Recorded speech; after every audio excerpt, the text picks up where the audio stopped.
Okay, I restarted my computer and it seems to be doing okay now. At least from the menu screens. The stuttering that was going on in the menus, the stuttering with the mouse, none of that's going on now. Um, my display driver was out of date. Uh, so I updated my display drivers. I tried restarting my computer, so we're going to see if that. I mean, it already seems to be an improvement, um, but we're going to check in and continue our job, and hopefully things will run more smoothly now.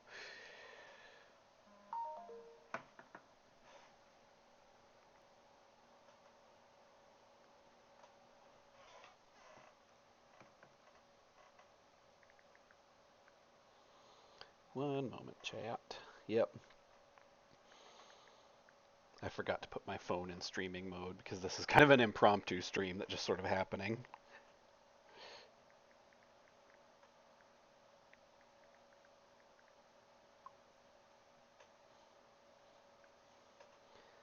So let me turn on streaming mode for my phone. There we go.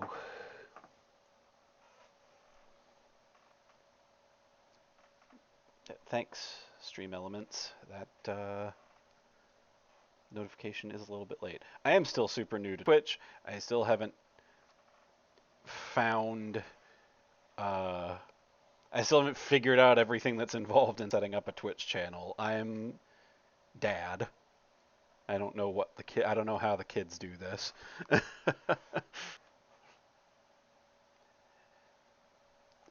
But we are going to continue on our job. Why are my windshield wipers on?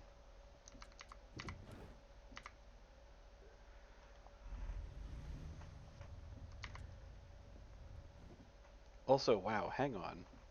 Resetting my config file seems to have changed my resolution to garbage. One moment. Uh, Options. Well, no, that's set to what it should be. Default refresh I want at 60 hertz because that's all I need, but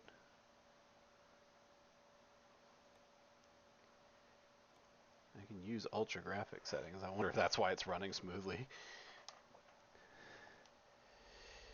Let's see.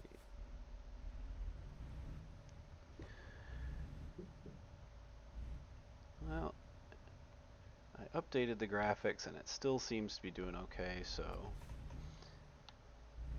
alright, we're going to swing back around and try to slide into that parking space. I'm not going to attempt to back up into that.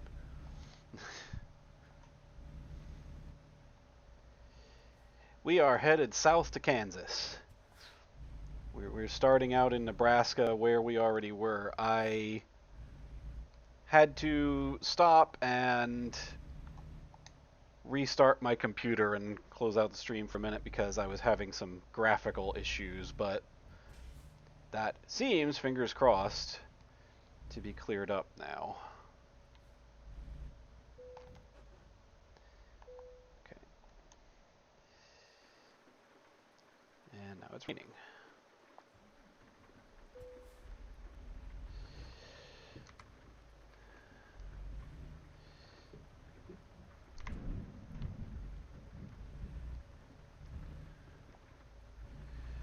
So now we need to go back to that intersection. It wants me to continue on ahead, but I'm going to go back because that's going to be the shortest route.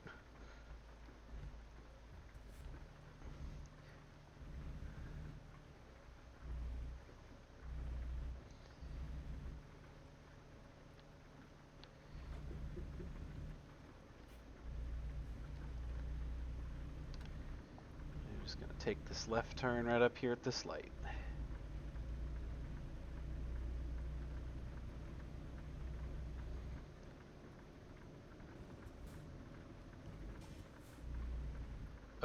Oh, we're going to take this left turn up at this next light.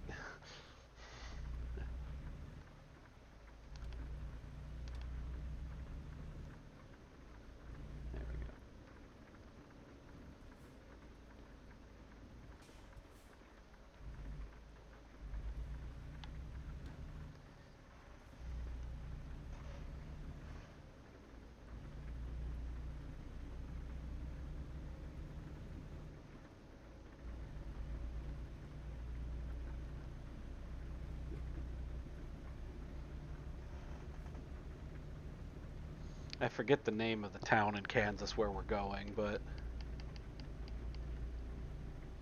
somewhere in Kansas. Yeah, I saw that. I don't know if you've ever been to the United States, but there's lots of little things like that here, especially in small towns like you'd see in Nebraska.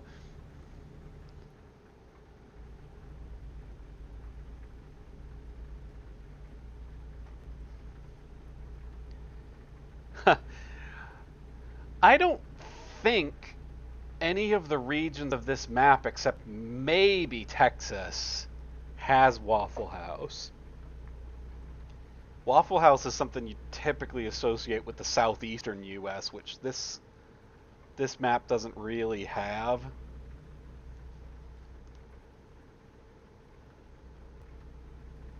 There was a Denny's back there, which is basically the same thing as Waffle House.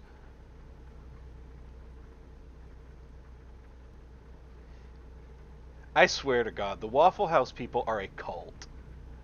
Like, I've eaten at Waffle House, and, like, it's fine, but it's nothing special. It's...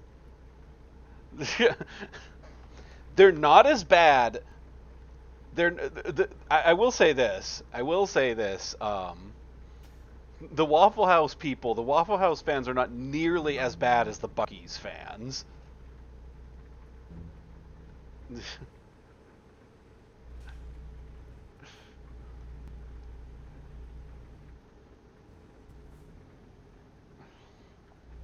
Like, people will just go nuts over Buc-ee's, and, like, it's a freaking gas station. Yeah, okay, they've got a cute-ish mascot, but, like, it's a gas station. It's not even that big. Like, you go into a lot of truck stops like Love's or Flying J or Pilot or even Sheetz. Most of the Sheetz is way better than Buc-ee's, and I will die on that hill. Sheetz actually has good food for one thing.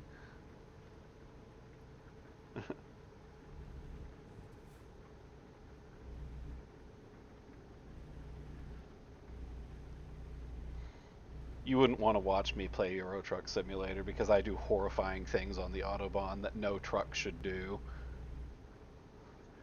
Yeah, if I'm not mistaken, Cam, Sheetz is actually based out of Pennsylvania. I believe Pennsylvania is where they're headquartered.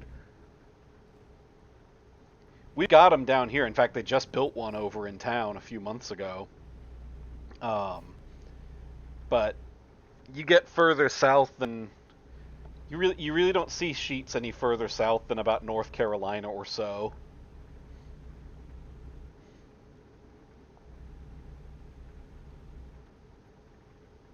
There may be one in South Carolina.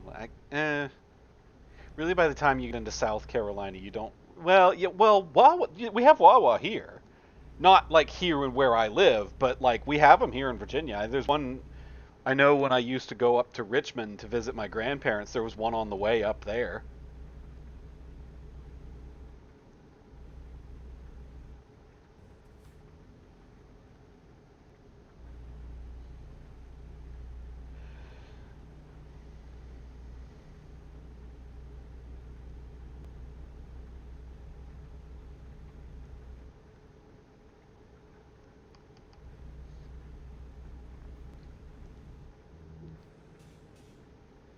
Sheets is just comforting though. It's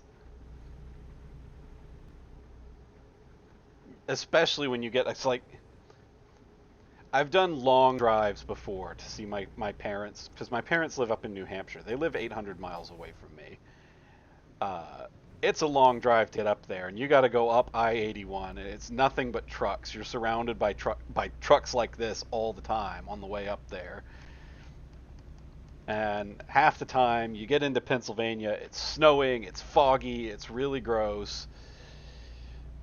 And you get into Scranton and you're about to get onto 84 and there's that sheet station right there that's just like, I'm going to stop here and get something to eat and just chill.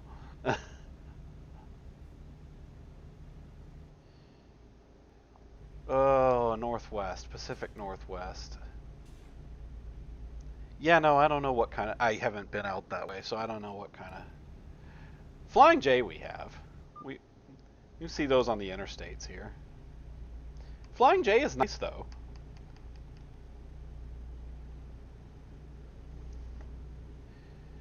Because the Flying J, they usually have, at least a lot of the ones that I've stopped at on the interstates here, Flying J's usually have fast food restaurants attached to them.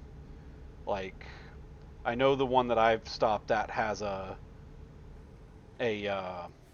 Subway and a Taco Bell attached to it, and it's got a pretty good convenience store in it in and of itself. They had like Cinnabon and Dunkin' Donuts in there, not like stores, but product.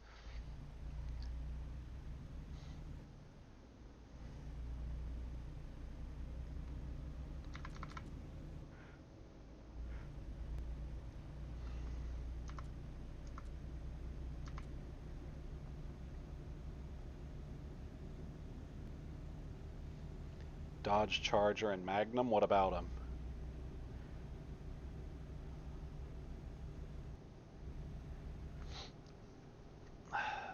The problem is that Dodge Charger. The thing is, I like everything about the Dodge Charger except for the fact that it's a Dodge. Mopar vehicles are just not good.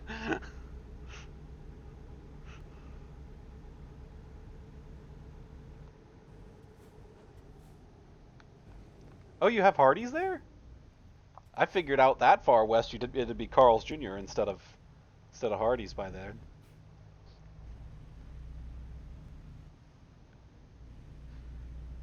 Hardee's is what we have here. I've got one not far from where I live actually.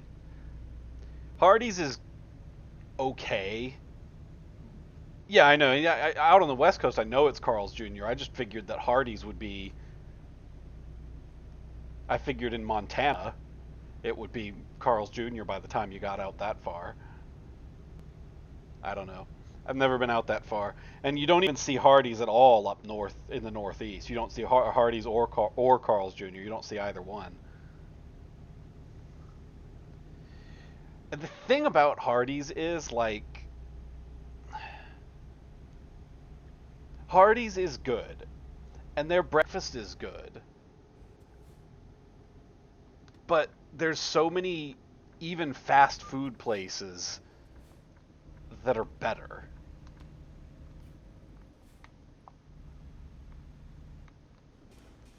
Like we have a Hardee's and it's not far from where I live, but um, why would I go to Hardee's when I can go to Bojangles?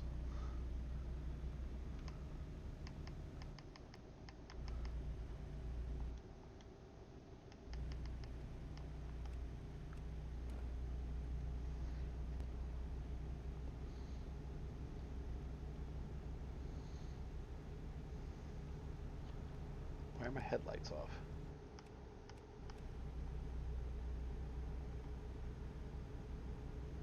What, Bojangles?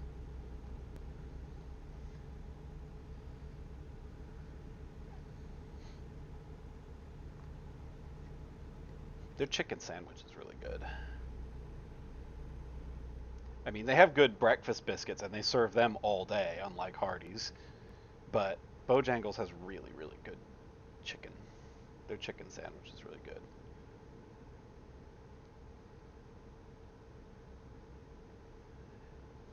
We're supposedly getting a Popeyes somewhere around here in the near future, which would be nice. I haven't ever actually eaten at Popeyes before. I keep hearing good things about it. Hello, Cass.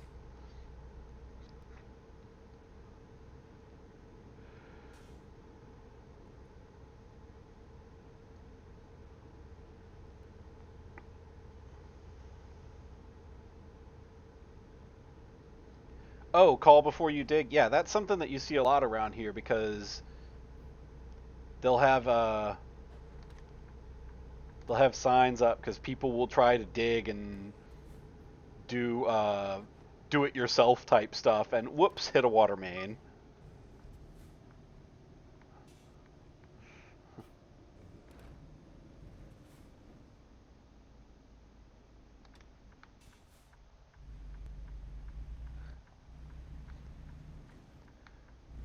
or an electrical line.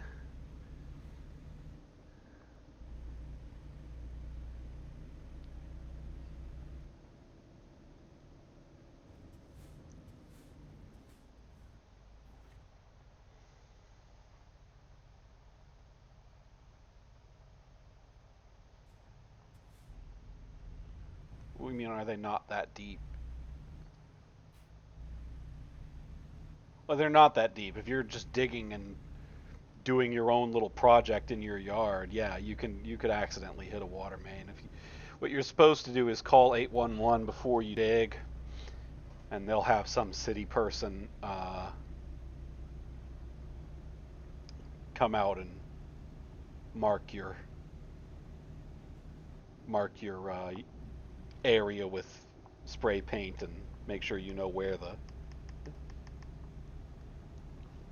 pipes or electrical lines or whatnot are, so that you don't hit them by mistake.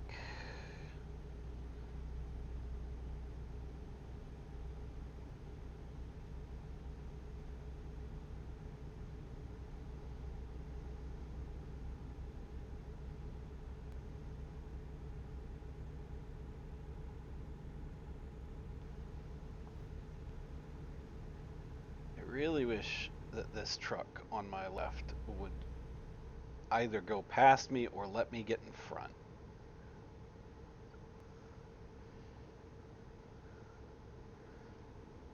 Thank you.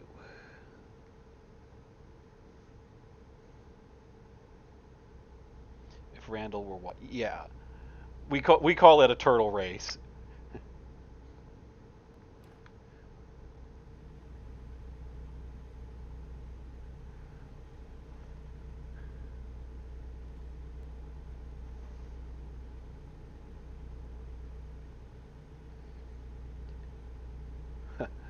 Funny thing is, a car like that, you say it's a street view car. Here in Nebraska, that could just as easily be a storm chaser. They have the little weather stations on top of their cars that look a lot like that.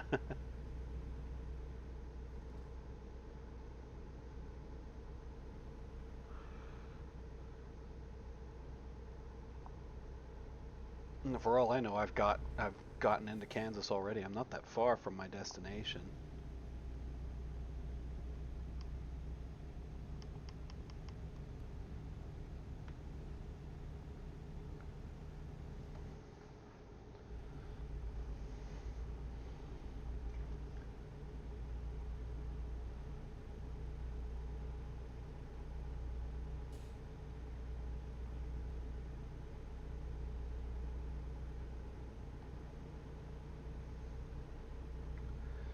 Oh, there's the state line. We're in Kansas now. Am I gonna have to go to this way station? It's not telling me I am.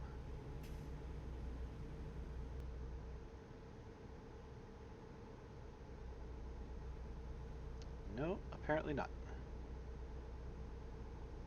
Because my cabin is not beeping.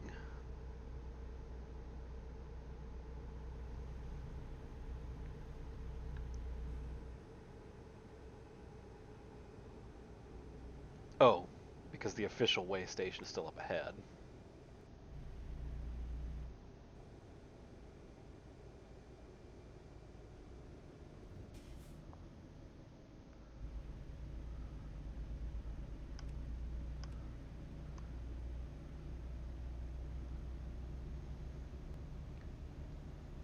Let's see, when I pass under this gantry, is it going to let me go through, or will I have to actually pull in and weigh? Oh, I can go straight through. I can bypass. Yay!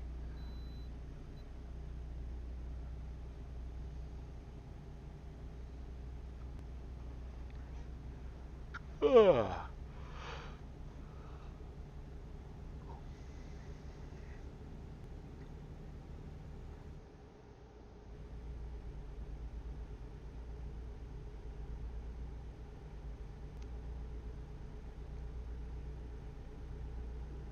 Um, honestly, I'm not sure. I've never driven a truck in real life. I've never driven a vehicle in real life that requires me to pull into a way station. So I don't actually know.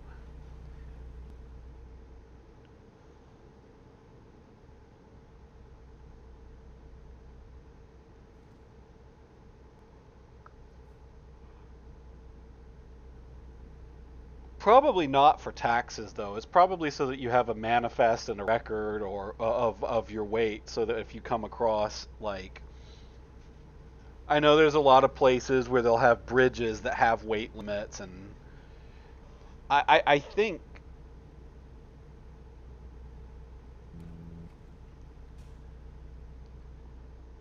someone who drives a truck and knows a lot more than I do about that would have to give a better answer.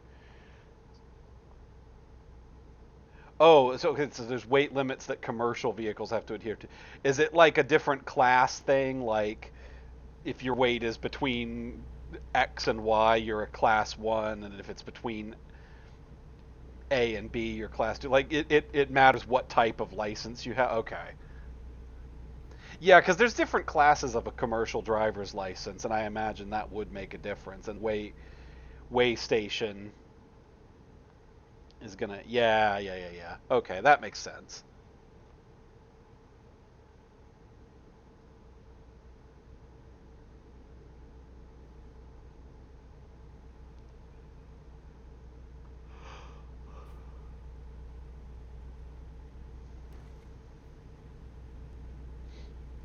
Yeah, it's just kind of a safety thing.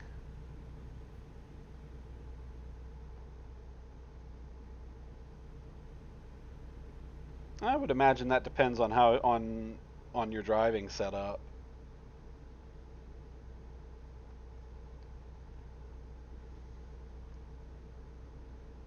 Like if you've got your own truck and you're just taking jobs on a kind of a freelance basis, yeah, that would be expensive, but I don't think there is much of that anymore these days. Most trucks nowadays are fleet trucks and you're just paid to do that.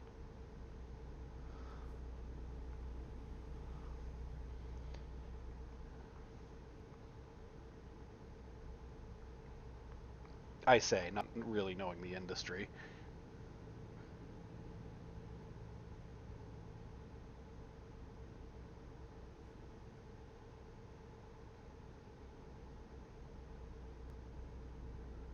And we talk about Denny's and Waffle House. There was a sign back there for IHOP, which is objectively better than either one of those places, if a little bit more expensive.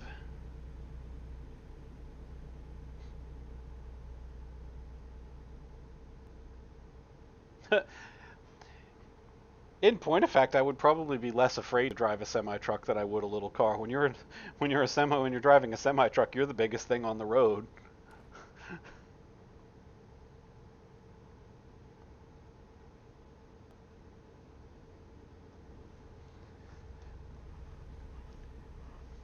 There are no jobs in the U.S. that aren't exploitative to some degree. Having said that, don't rely on last week tonight for your entire perceptions of the United States. John Oliver is great, but there's a lot of stuff he doesn't understand.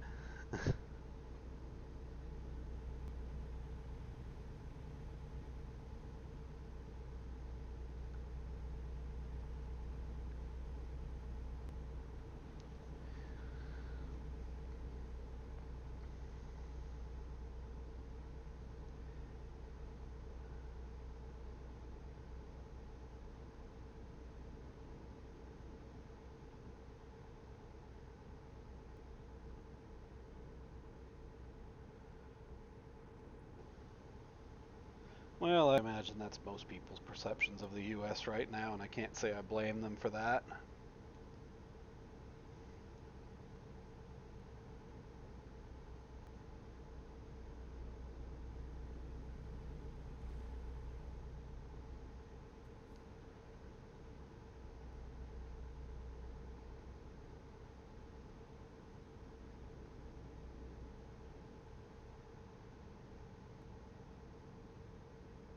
Hutchinson. I think that was the name of the town where I was going to.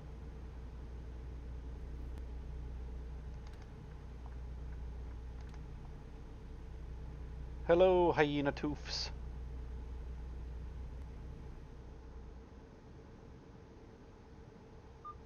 Ah.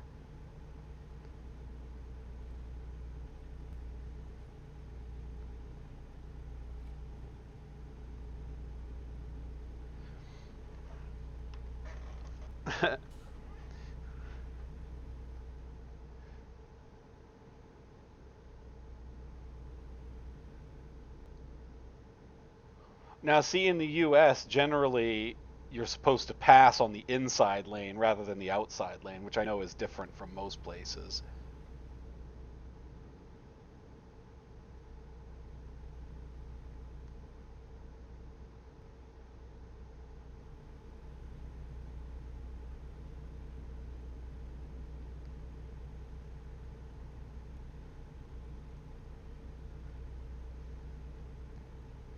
There was someone that did a little short video at one point. I don't remember whether it was on TikTok or Vine or whatever. I don't use those services. It came across my Facebook Reels at some point. And there was somebody saying, now the left lane is for the people who got ticket money.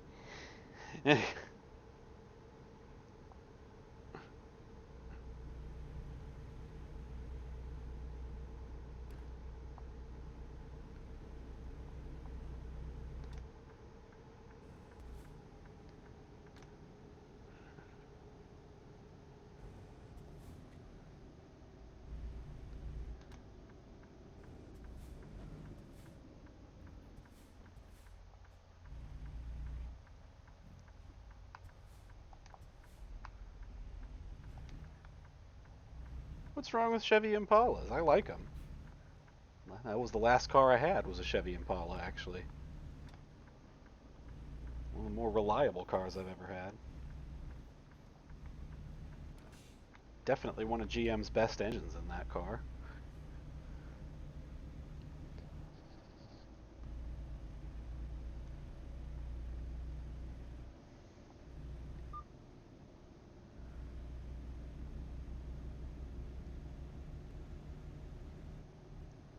Well, I know it's also a lot harder to get a driver's license in Germany than it is in the United States.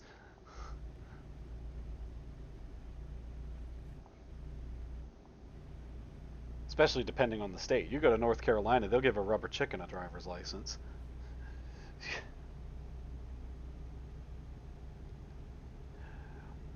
The thing is,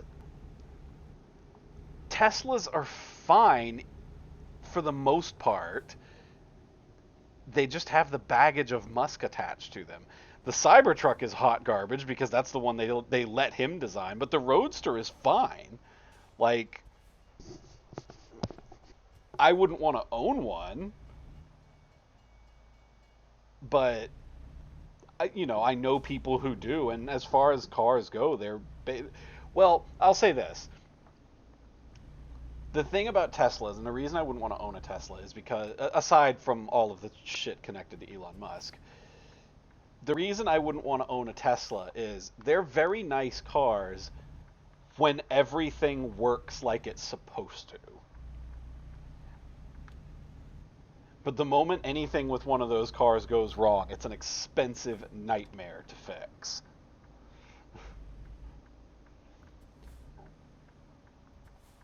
Like, I know one of my Cubs has a Tesla. He bought it before Musk went crazy, or before it was very obvious that Musk was crazy anyway.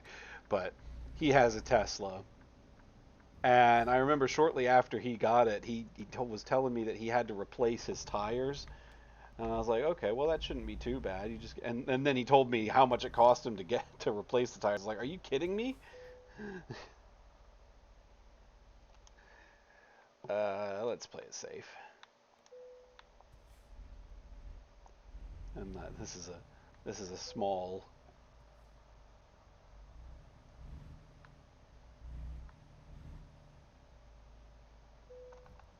Whoop.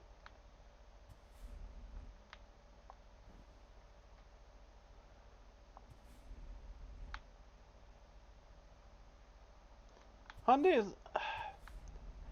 I miss my Hyundai actually. It was a good car. The problem with Hyundai, at least the one that I had, is they have an interference engine. which means you better be taking care of your timing equipment on it, because if it goes out, you're done. Like, there's no fixing that. You have to replace the timing equipment before it goes out, because if it goes out, your engine will tear itself apart. Ask me how I know that.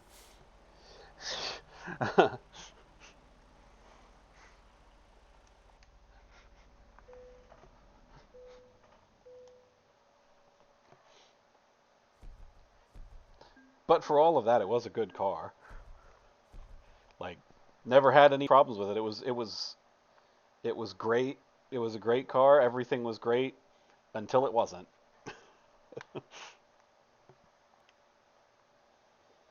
Oh, I leveled up. Okay, well, we'll bump up our fragile cargo one more level.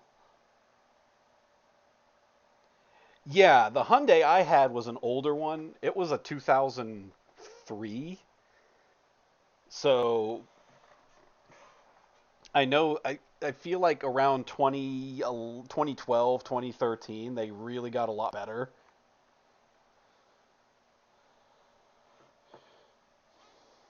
I'm not really a gearhead. I don't know much about cars. I just know which ones I like. Oh, that's one game I could play. I could play some Car Mechanic Simulator. I have that one. Got my own garage and everything.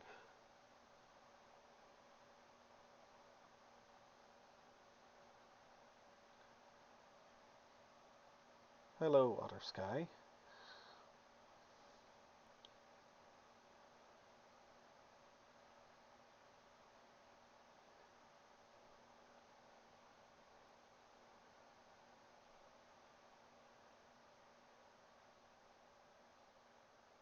Yeah, well, the chat has already been made aware of how I feel about anything made by Mopar.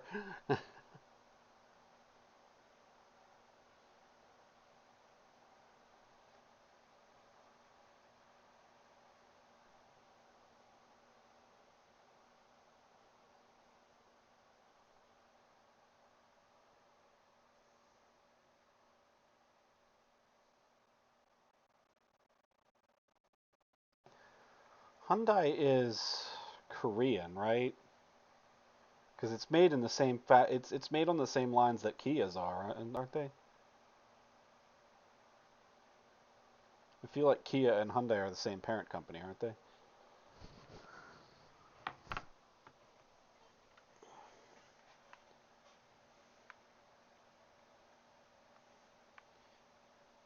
All right, let's see what jobs we got from here.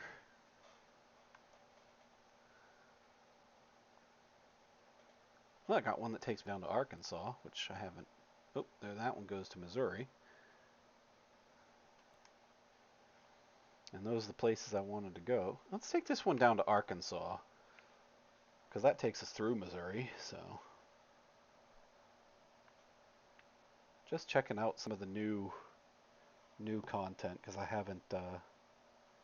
I use an Xbox controller, Otter Sky. For this game, I use an Xbox controller. I don't have a racing wheel. I wouldn't use it for anything other than this game, and I don't play this game really frequently enough for that to make much sense.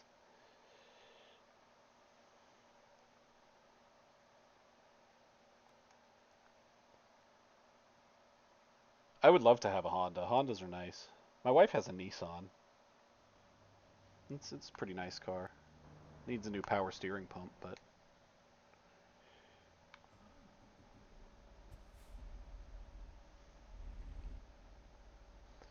yeah, there's probably a lot of jobs here that go up to Montana, but that's a ways out from where I want to go.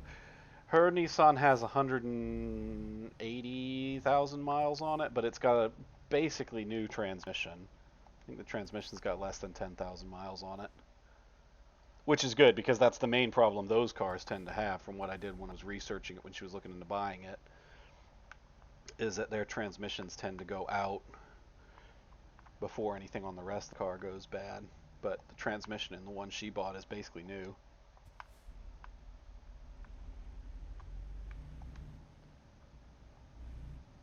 And yeah, Lotus, I saw a lot of Montana jobs on the list. I was thinking about it. I was like, he used to live in Montana.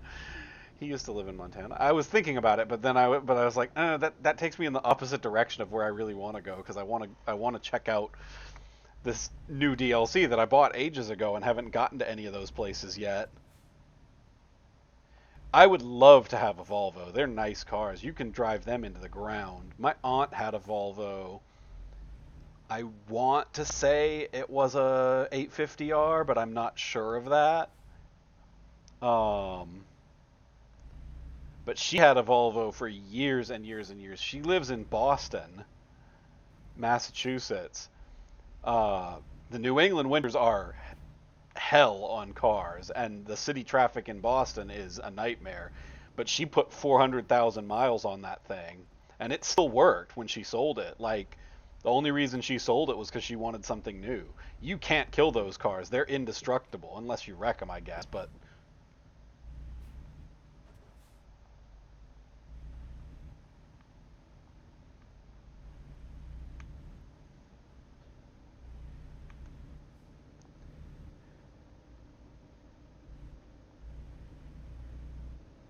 I would like to have a Subaru.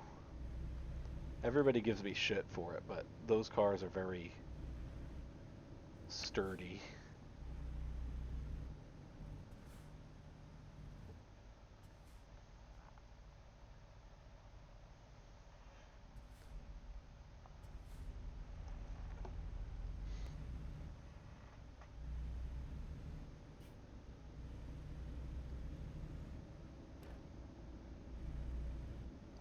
Yeah, Subaru Impreza would be great. I would love to have one of those.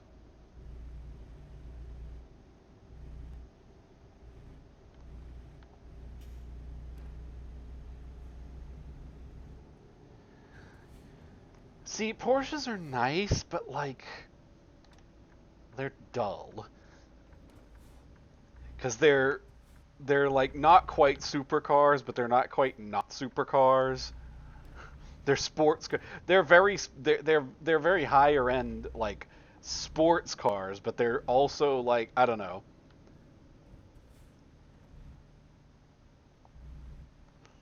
Like they're cool, but I can think if I had Porsche money, I can think of so many other cars I would rather have than a Porsche.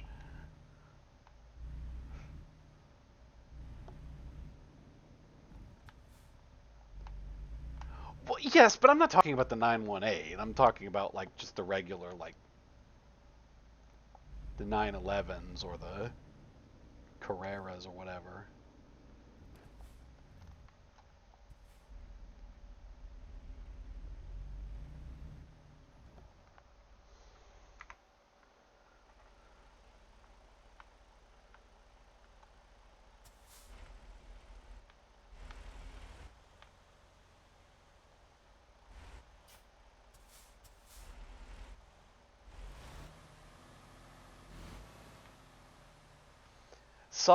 Saab was one of those companies that like I never gave them much thought, but I'm kind of sad they're not really around anymore.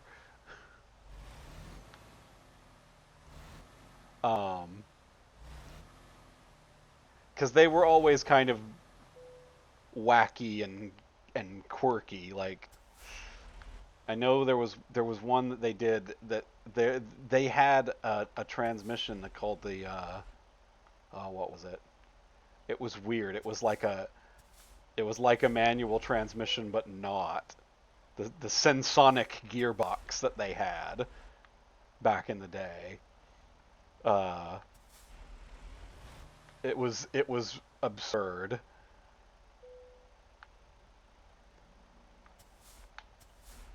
because like you didn't have a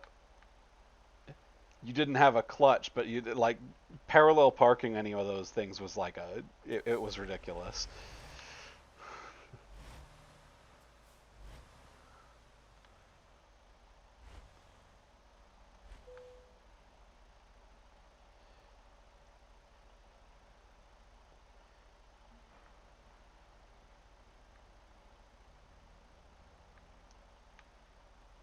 The thing about Lamborghini and Ferrari both,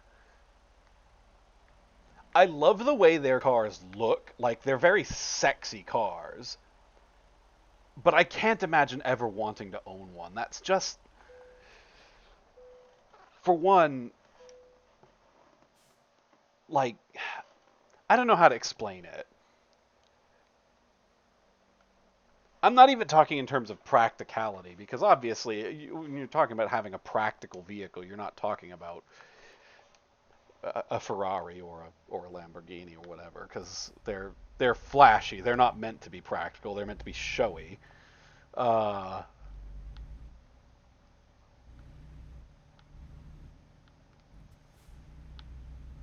I don't know. There's some nice. If I were gonna get a, if I were gonna get a European car, if I were gonna get a European car, uh, it would probably be a BMW M series. Aston is just a glorified Ford.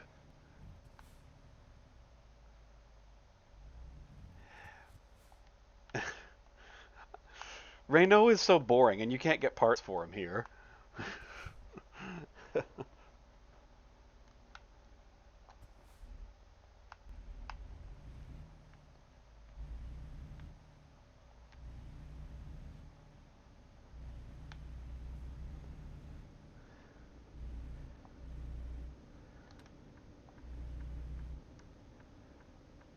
I'll tell you what car I really miss, and everybody's going to think I'm silly for saying this, but there was a car. I used to have one of these. Uh, the car that I had that I really miss. I miss my Saturn. That was a nice car. That was a good car. It was dependable. I never had any problems with it. The only reason I sold it was because I had to. Um, like there was nothing wrong with it really when I sold it. Um, it was so dependable. I miss it. I miss it so much. They were such good cars.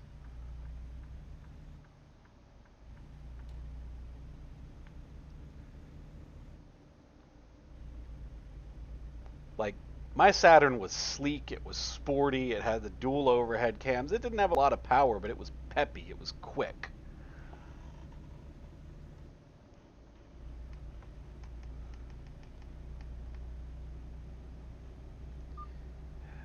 Well, people gave Saturn a lot of shit just because it was they were kind of niche. Like they were made by one plant in Tennessee. They never really took off for whatever reason. Um, they're not around anymore. I mean, you still see them on the road from time to time, but like there's not a lot of them still around because the company went out of business years ago. They just don't make them anymore.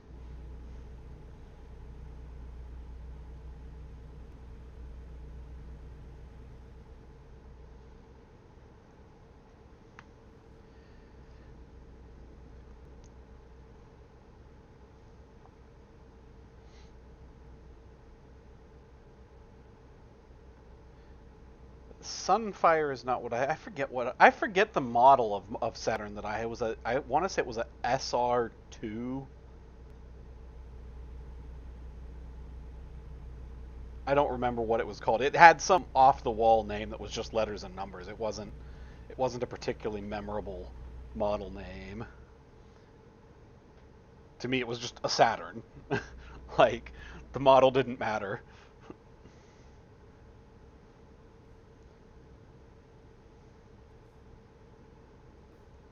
Yeah, but Scions were hideous.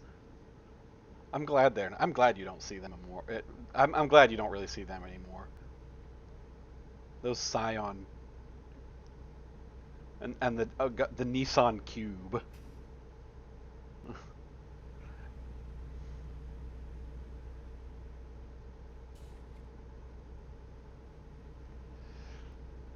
I don't know any of the Scion model names. We just called them the Cracker Box.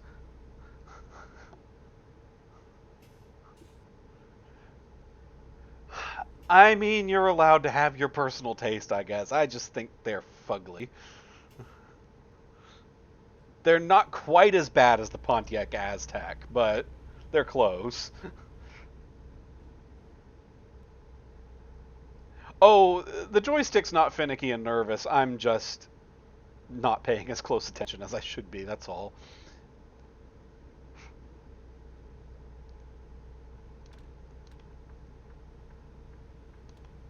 I have the adaptive lane control turned on, and it's kind of yanking me back into the lane sometimes when I drift a little too far. Oh god, those cruisers. The thing about the cruiser, aside from the fact that they were just hideous, they had a huge blind spot. Like I drove one of those one time. It wasn't mine, but I drove it. Okay, you're not gonna let me in, you little asshole. Um, I drove one of those one time, and I couldn't see a goddamn thing.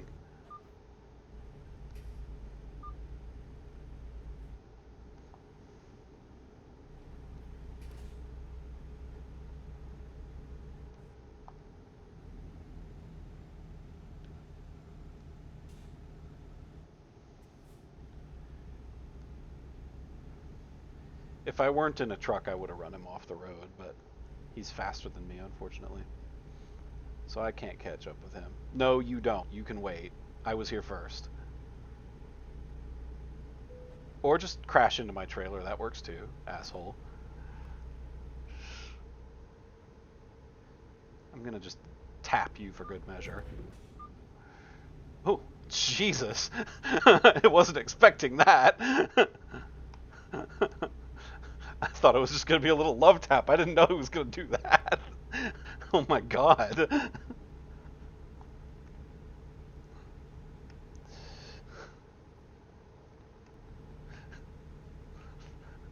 Yeah. Yeah, we turned this into Grand Theft Auto. Jesus Christ. I should probably find a service station. Oh, the lane ends. I should merge.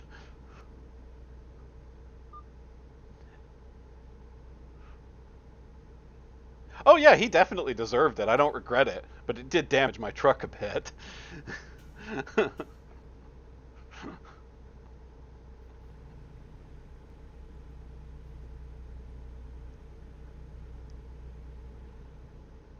That's a sign for Pittsburgh. I'm fairly certain that doesn't mean Pittsburgh, Pennsylvania.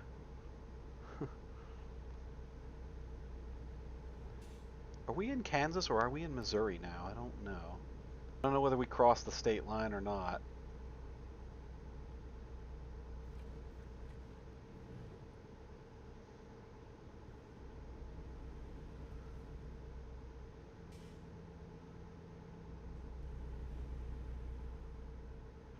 Oh god, did you clip that?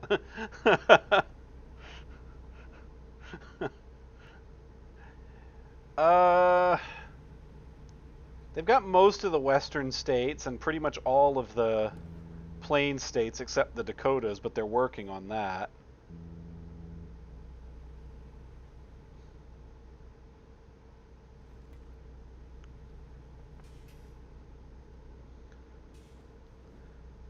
Okay, this isn't actually a service station, but I am going to stop here and rest and fill up with gas.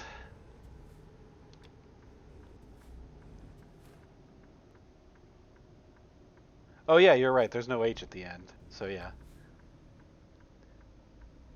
But no, I mean Pennsylvania's not in this state. Um, yeah, they've been. I know because I started out in San Francisco, which is where my garage is, and I know everything was different because I hadn't played this game for I want to say like a year or two, and I came back to my garage in San Francisco, and it was like, oh god, everything's different.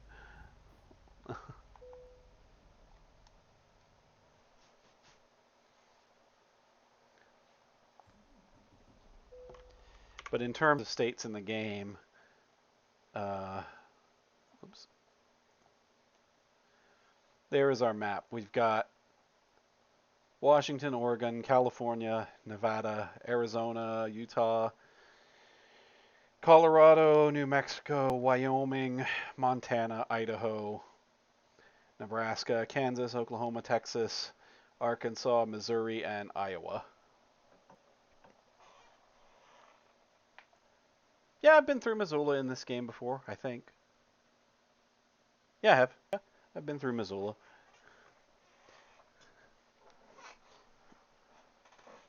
Montana's real pretty. I'd like to actually visit it someday.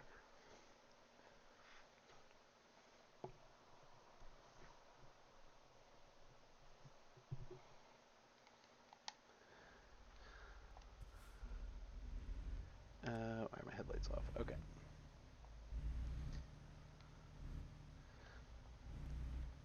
Now we gotta go get some gas.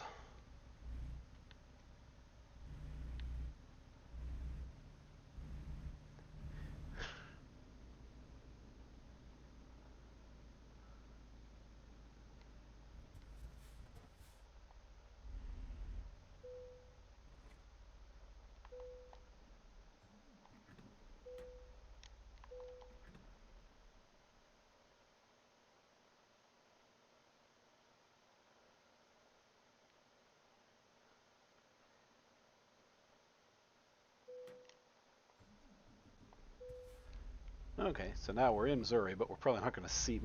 We're in Missouri slash uh, Arkansas, but it's the middle of the night, so we're probably not going to see a whole lot of it. It's just going to look like every other interstate in the U.S. Assuming we even get onto the interstate, for that matter.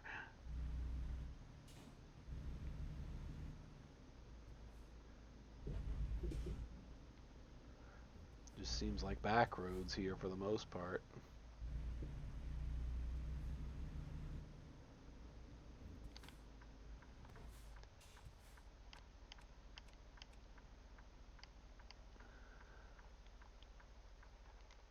One of my controls, I'm supposed to be able to control my high beams. I think when I reset my config file, it changed that. No, it says joy button 3. Which is joy button 3?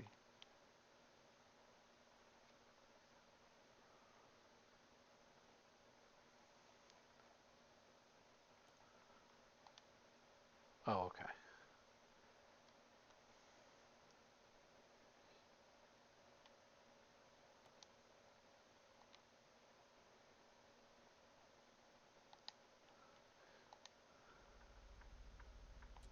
There we go.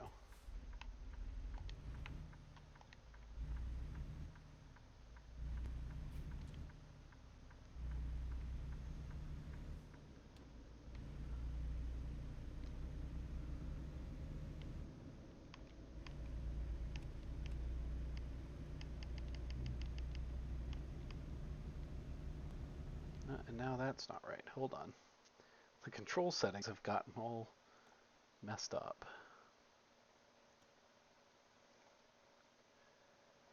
Cruise control, resume, joy hat switch right. Why didn't that do anything? Well, whatever.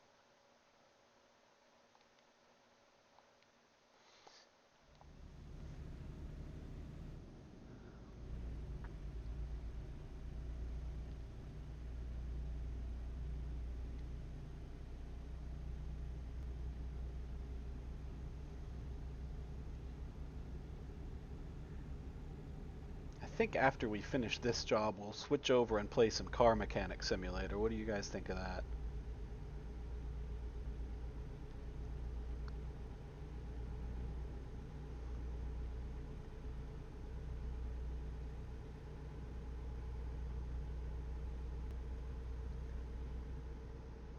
Now that one, unfortunately, I don't have real brands in, so it's going to be off the wall fictional car brands that I'm building, but still fun.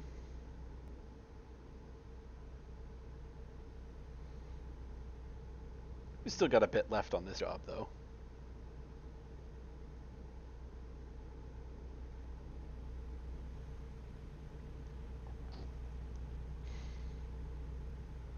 I'm not starting a new garage in that though. Like I know on Teddy's Haven the other day, I started a new score. They might. I don't know what DLCs they have. Honestly, I haven't really bought any of the DLCs for that one.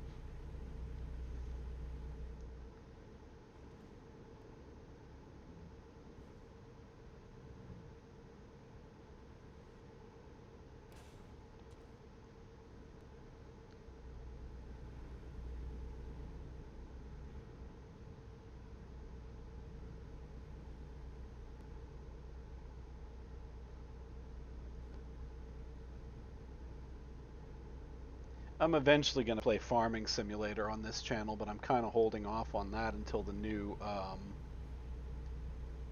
ETS still has fake brands. Only reason I've got real ones in this game and in ETS is because I have a mod installed that does it. Um,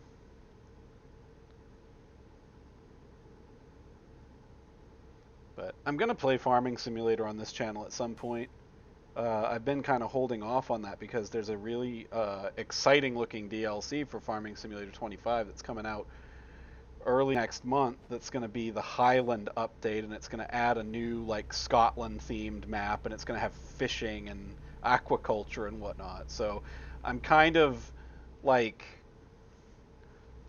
not wanting to start on Farming Simulator and get invested into a big farm when the DLC is going to come out and I'd have to basically start over.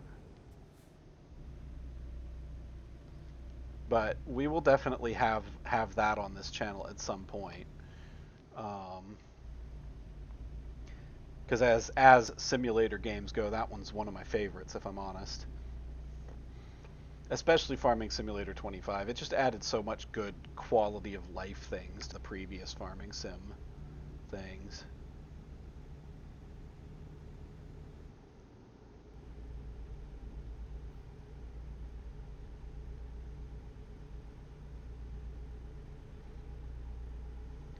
But yeah, no, I'm not starting a new garage on Car Mechanic Simulator because I've built up this one that I'm on now just the way I like it, and I've got custom assets and whatnot that I've made for it, and I don't really feel like starting over.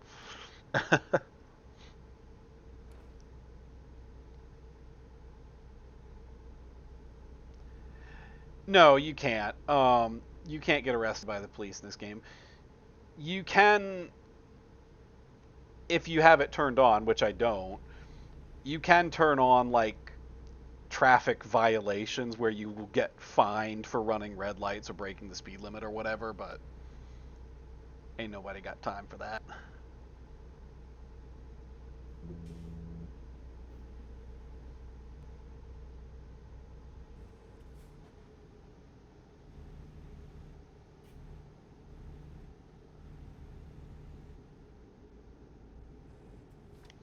Well, in point of fact, I'm not really breaking the speed limit much. Uh, I'm not really breaking the speed limit much. Because here's the thing. I am doing online jobs. I have a World of Trucks profile, so this is connected to a public profile. And for the online jobs, your truck is actually hard limited to 60 miles an hour, just like an actual fleet truck would be. I have not played ETS on stream. I do have it, and I have all of the DLCs for it. It is good. I like it a lot, and I probably will play it on this channel at some point. Um, but I wanted to do ATS because it's kind of the more familiar comforts of home for me, and it's a chill stream. But ETS 2 is fun, and I like it. I've probably put more hours into that than I have into ATS, if I'm honest. Um, but I have all the map expansions for that one, and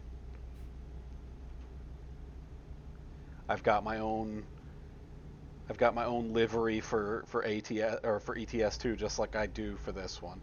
That's one of the cool things about simulation games is that they scratch an itch for me as an artist because I'm able to make my own assets for a lot of them. Because like Car Mechanic Simulator, you can make you can make your own garage sign. If I had time, I would even do some of the posters that you have inside the garage, but I haven't really had time to do that. But I've made my own truck livery for this game. Um, I tried to do my own airplane livery for Flight Sim, but I never could figure out how to make that work.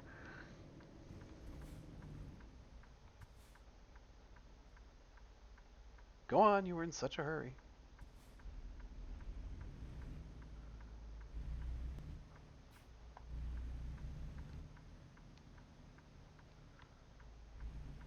Haha, wouldn't be a jumbo jet. I don't enjoy flying those, if I'm honest. Um,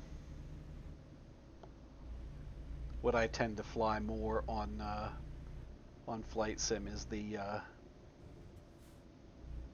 tend to like doing like the bush flying type stuff, little tour flights, things of that nature. Oh, hang on a second. I gotta check this message. No, I like flying. I just don't like in real life. I enjoy flying. I enjoy being on airplanes, but um,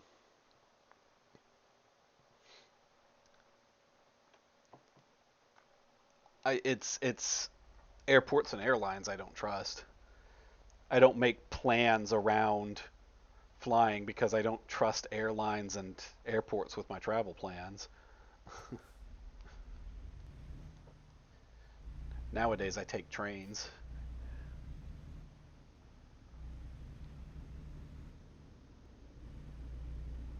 I mean, yeah, simulation games are kind of the main thing this channel's going to be.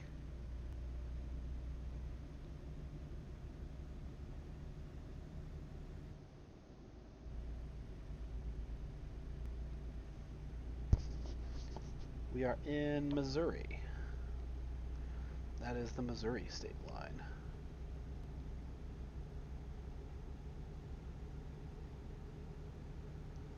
Like I said, it's 3 something in the morning, so we probably won't get to see much of it, but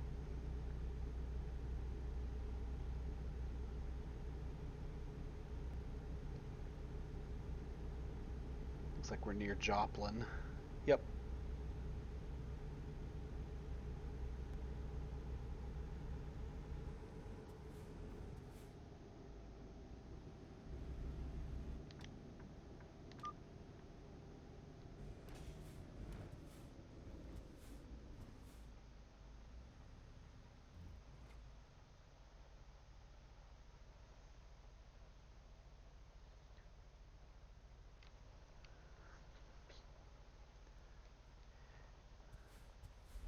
Yeah, we are in Joplin at the moment.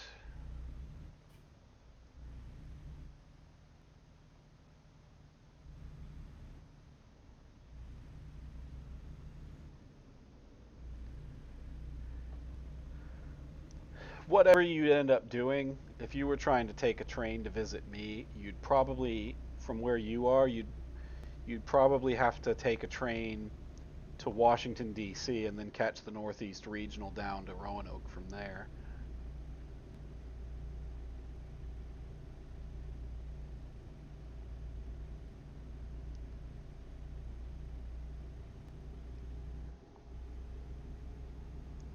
But to get from the Pacific Northwest, yeah, you'd probably have to take a train down.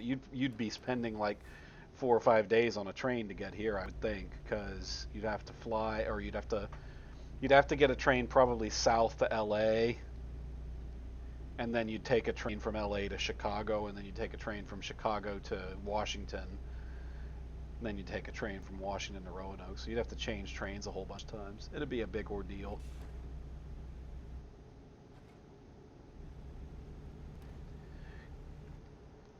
I mean, train travel in the northeastern U.S. is actually real nice.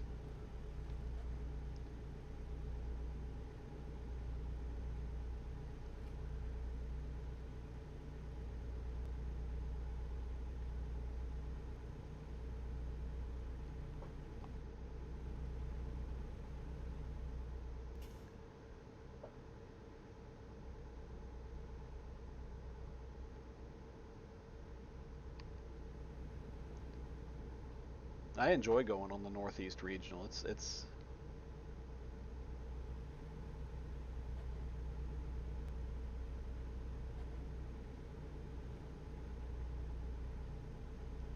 now we got to go in before somebody inevitably makes the statement of, oh, if you teleport, you're actually killing yourself and creating a new version of you.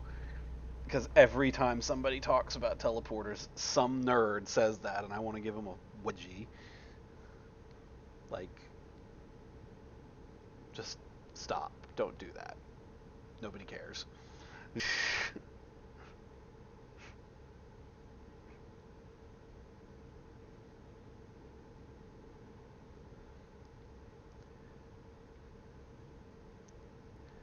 I'm curious what the billboards will be like when we do this, when we finally get the Southeast in this game. Are they going to be like Jesus loves you billboards everywhere, just like there are in real life? Actually, I take that back. In real life, it's usually like two billboards on top of each other. One will be something like Jesus loves you, turn away from sin, or whatever, and then underneath that there'll be a billboard advertising some like adult superstore.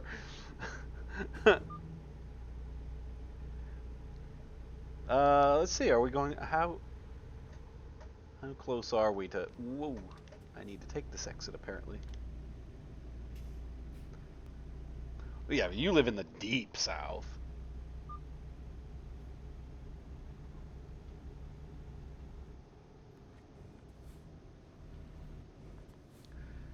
Yeah, we have a few of those around here.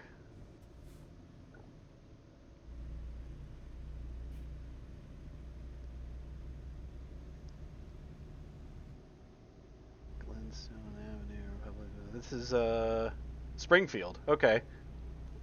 So here we are, Cam. We're in Springfield.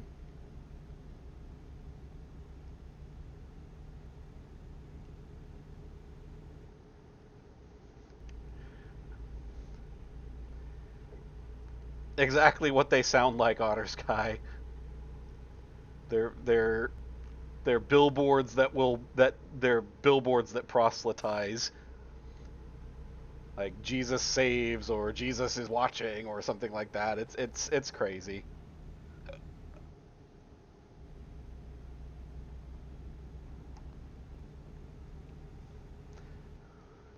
The AfD is Germany's far right political party, isn't it?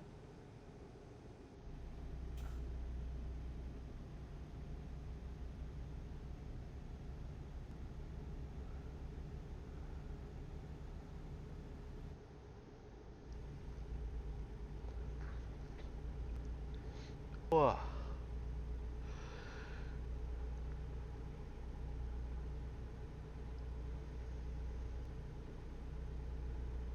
Springfield, home to the largest government storage of cheese. Well, I mean, they have to store it. What would happen if there was a shortage? That would be a national crisis.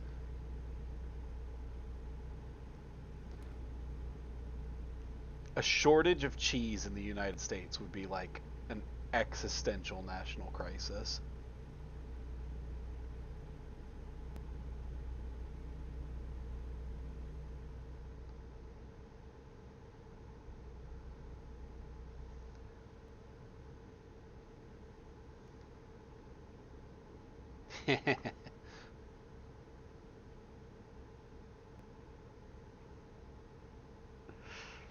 It's like Nicolas Cage saying, I'm going to steal it. Except instead of the Declaration of Independence, he's going to steal the cheese out of the cheese vault.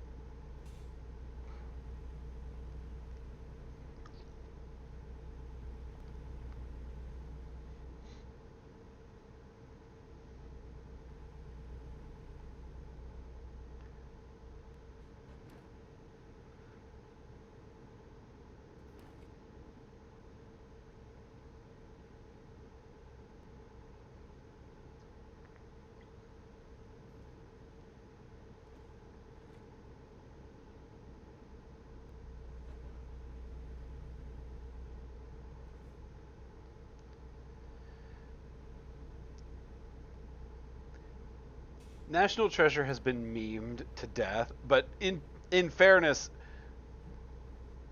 the the first one was good. The second one was okay. I didn't think it was that good, but like it was a good movie. The first one was Ocean's 11 or Ocean's 11. Yeah. But no, National Treasure was a good movie. It was a bit corny, but it was fun and it was entertaining.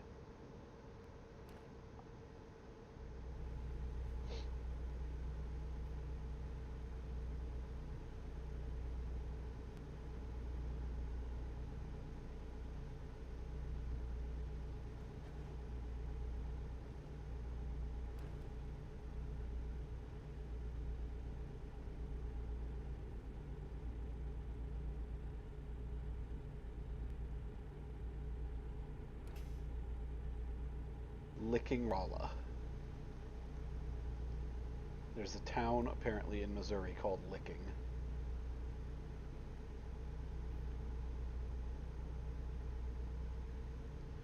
I think the crown is just a badge that you get if you have your Twitch account linked to your Amazon account.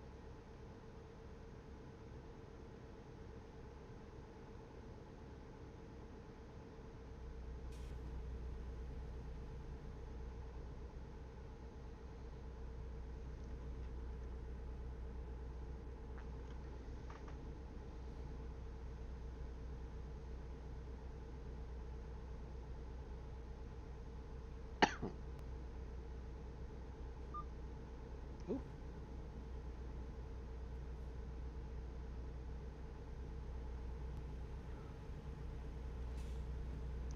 Am I? No, I'm not. Not this exit. It just turns up ahead. Okay.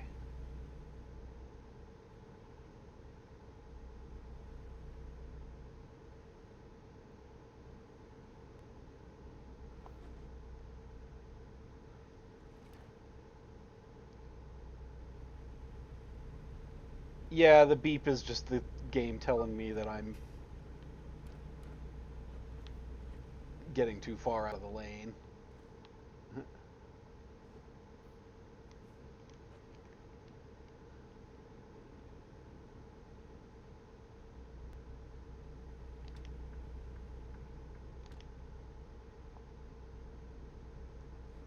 And it doesn't do it when I have my signal light on, my indicator on.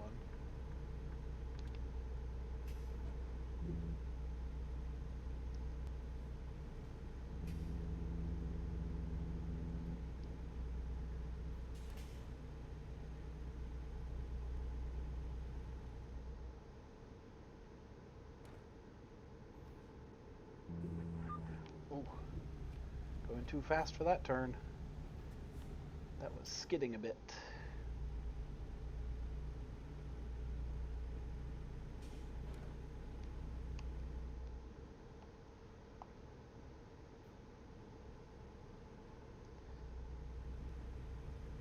It was very flat in Kansas, but it looks like we're kind of getting up into the Ozarks now.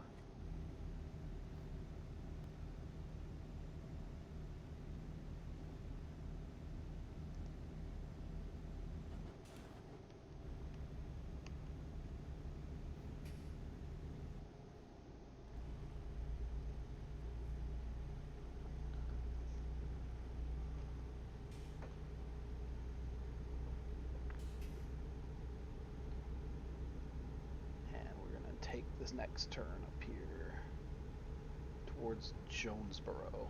I think that might actually be where we're going.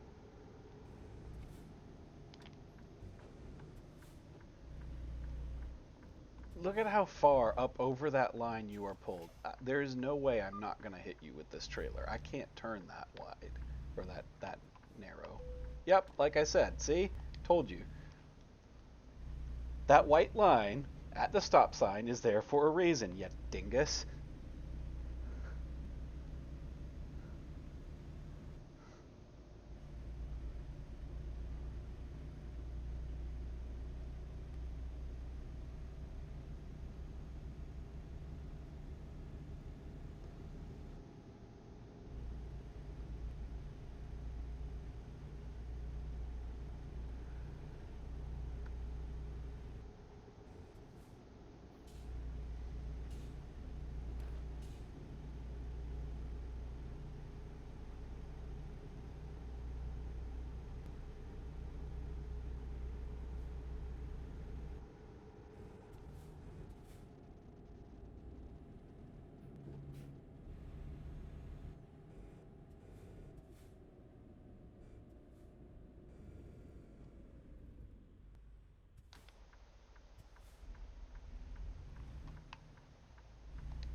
The real me is considerably more chubby than Alioth is, but everything else, yeah, more or less.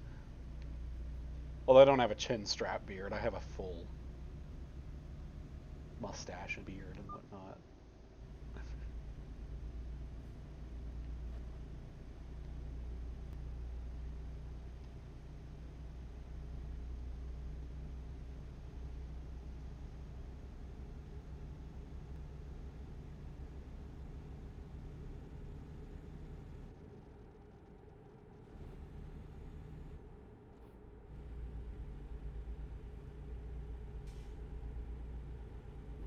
Not far now.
I have never been to Arkansas, either in this game or in real life.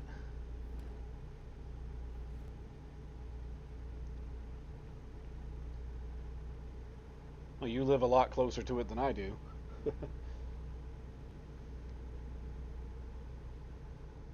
Trying to think. I have been to every state that borders Virginia.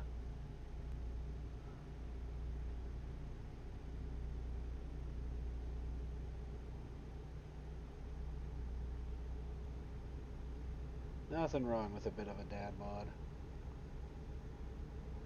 It's not a dad bod, it's a father figure.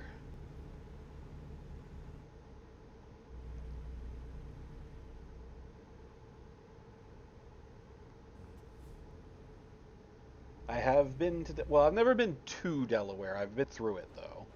I think I am supposed to get on this exit. And I'm glad I did, because that would have been a very long way to try and get back.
All right.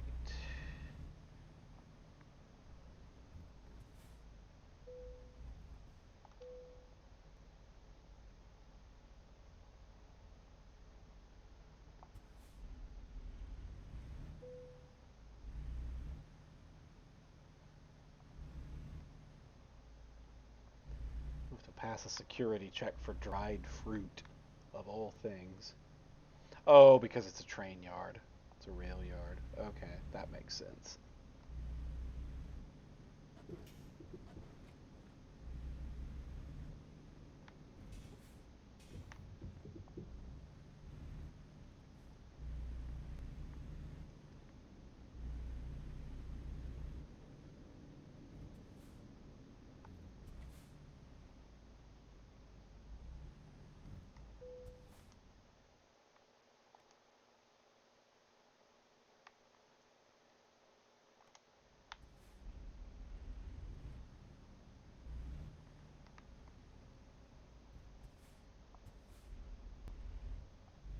They're not done yet. I mean, the last batch was good. I ate all of them. But the batch I started yesterday isn't done yet.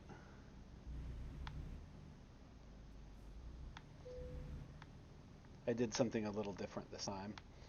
Uh, this time, instead of just cinnamon, I also added a bit of nutmeg and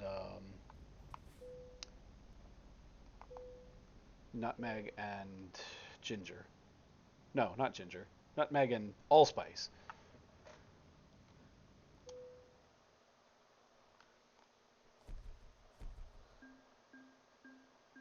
So we'll see how they turn out. And I used Fuji apple this time instead of Granny Smith. So, all right, let's hop over to Car Mechanic Simulator for a bit. All right, quit, and that'll save it. Don't need my controller for this one.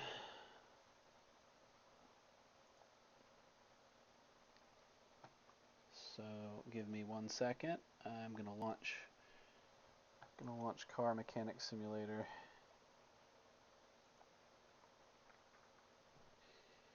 And switch OBS over to that. Whenever it actually loads.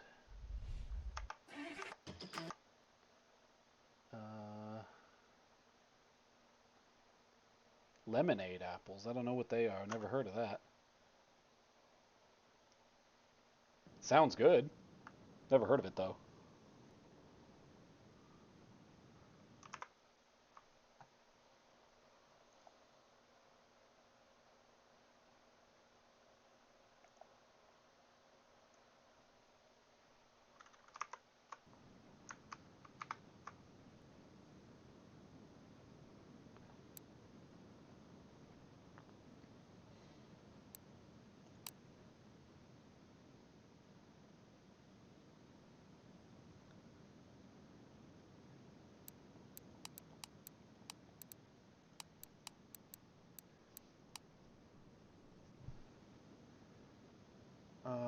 Which one is it that has my custom assets? I'll have to check.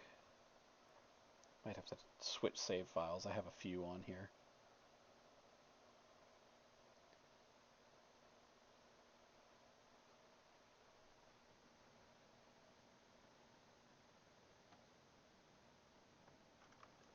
Well, I have the test track, so let me see. Oh, let me actually change my category here.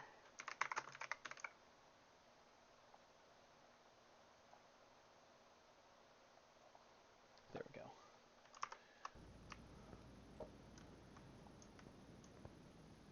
It sounds tasty. I've never seen them before though, so I imagine getting them here would be probably something of an ordeal.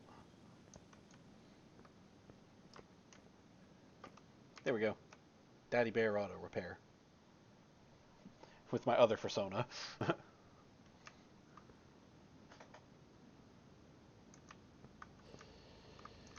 Alrighty. Let's go inside. I don't have any cars in here.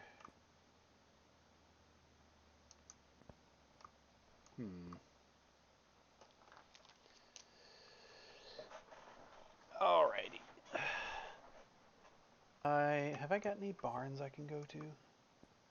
I don't really have that many credits as a thing. I've got 12 barns.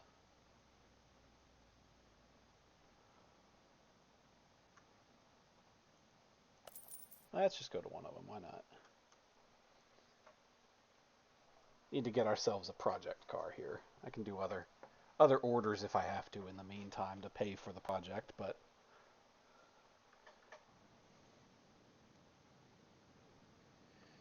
let's see what kind of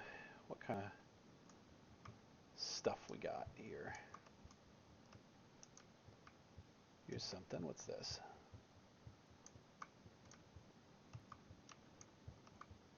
Hatchback. Looks like a hot hatch of some kind. Yeah.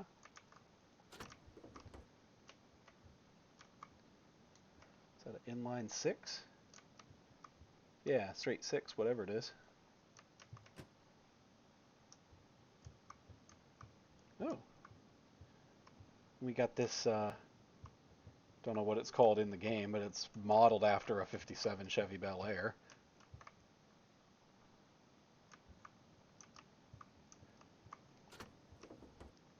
V8, dual carburetors.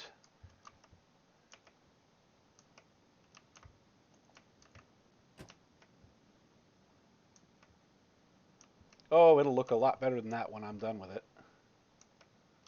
I'm going to be restoring it. How much do they want for this?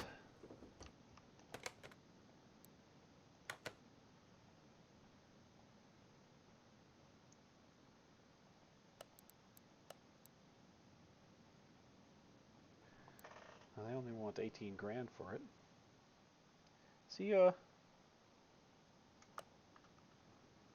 Thanks for stopping by. So they want a little less than 18 grand for this.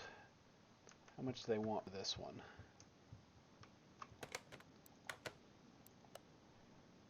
Oh, they only want... Oh, they want... Yeah, they want 24 grand for that. I have just over 300 grand. I can flip these cars and sell them and make a profit off of them easily enough. So, I think we're going to get both.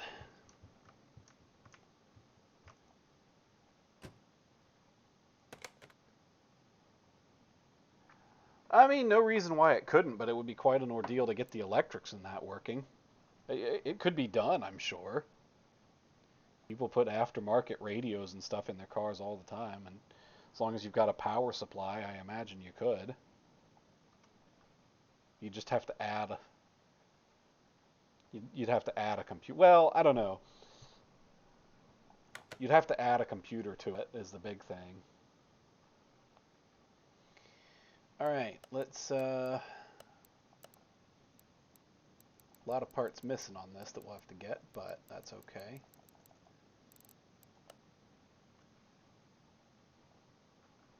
We'll go ahead and buy it. That's our hot hatch project. So we're going to go send that to the garage. And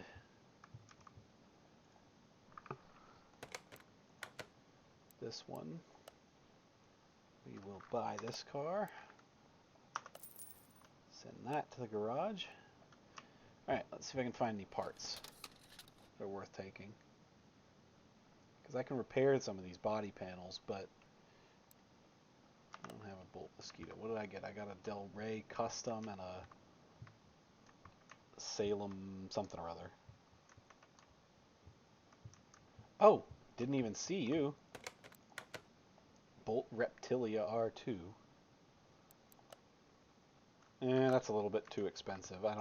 And I think I actually already restored one of those. Not that I would mind doing it again, but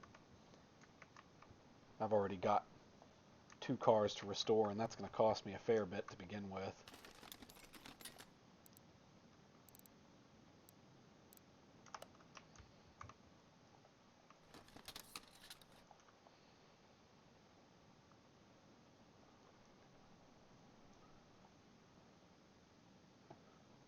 Del Rey Custom, that's one. That one's... Ooh. V8 engine head, I can probably use that. Not necessarily for these cars. Would be a good thing to have in my stockpile.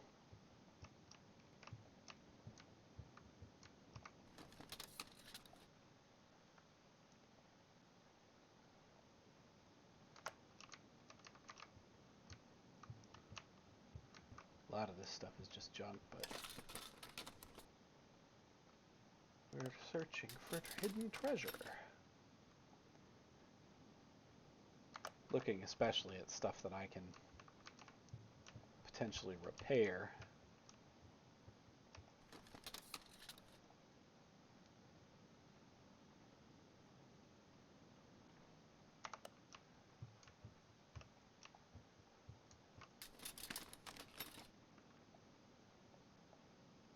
Power steering pump I can probably use. Well, I don't need the window. That's not going to be. I can't repair glass. That won't buff out. That we can use. Have all these engine heads. Carburetor. I can probably repair that. Can probably repair that crankshaft.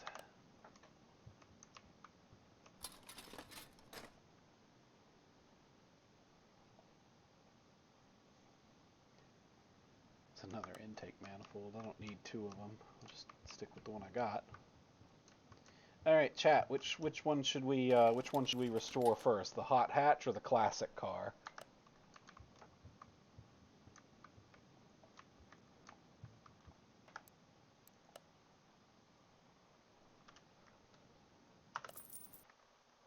You sucker for the classic, huh?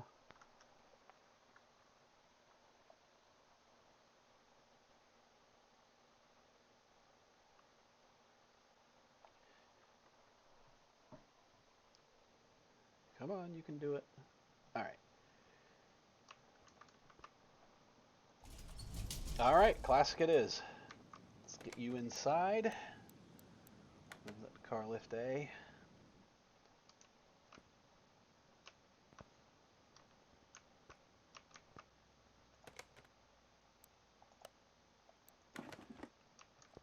Let's start with the body. Well, not really with the body, but let's start by, we'll repair the frame first, because that's got some work that needs doing. Actually, let's move this out to the car wash and just see how it cleans up before I really get any deeper in.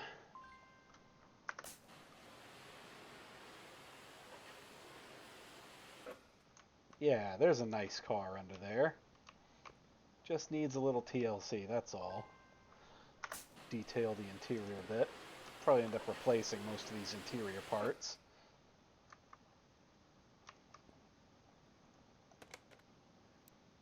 All right, let's get her back to the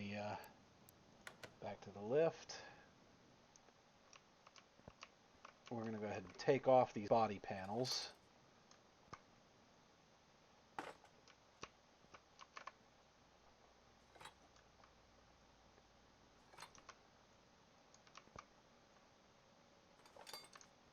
See what I can repair and what I can't.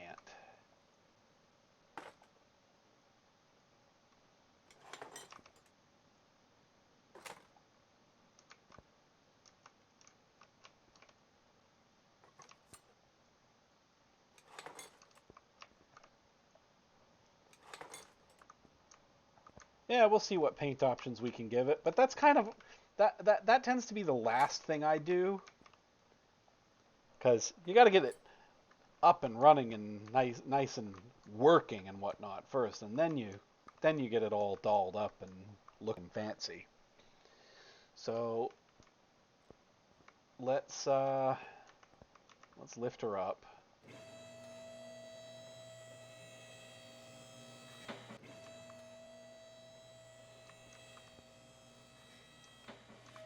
We're gonna get these wheels off.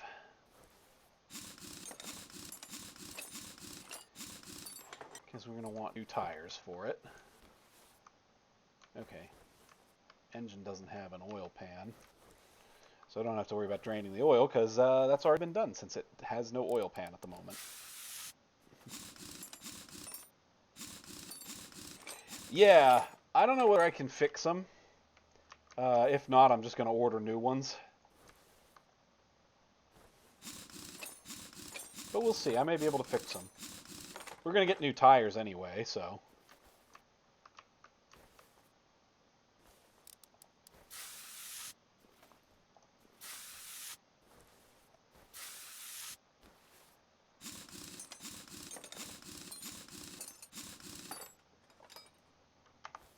Okay.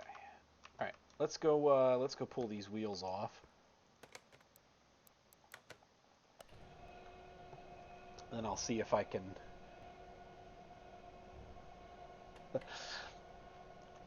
Might be surprised. I may be able to clean it up.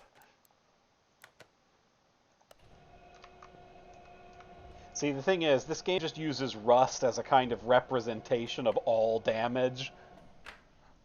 So if it's heavily rusted, that just means it's heavily damaged.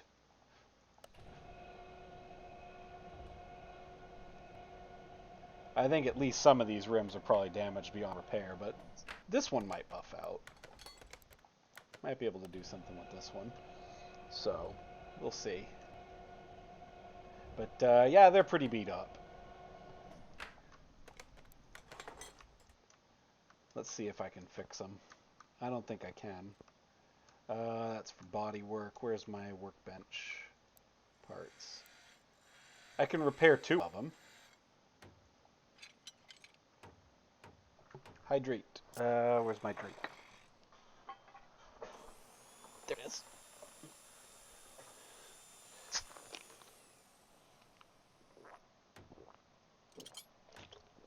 Ah.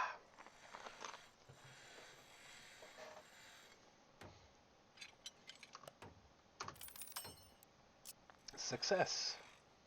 We have... Alright. Alright, so we managed to repair 2 of those rims. Let's repair this other stuff that we found. And then I'll sell whatever I can't. The scrap. Store the rest in my warehouse.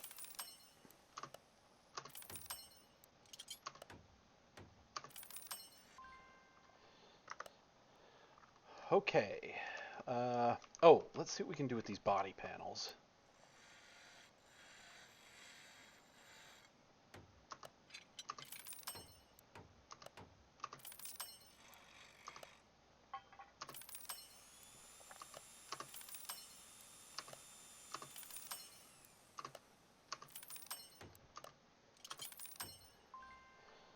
Alright, so we've repaired everything that we can repair.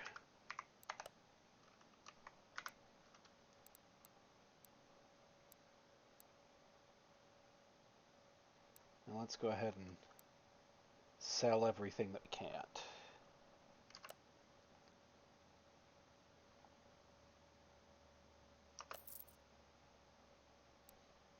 Means we need 2 rim retro 12 15-inch.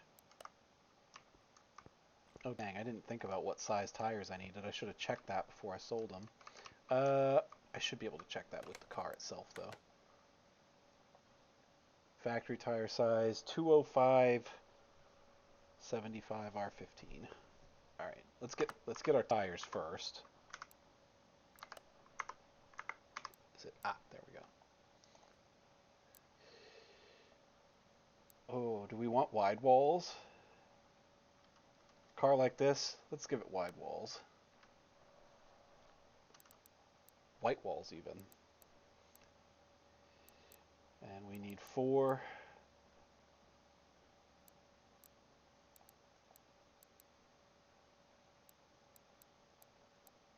$205 75 R15. That was what I said, wasn't it?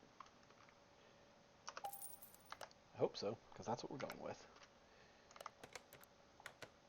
Yeah, got it right. Okay, so now we need our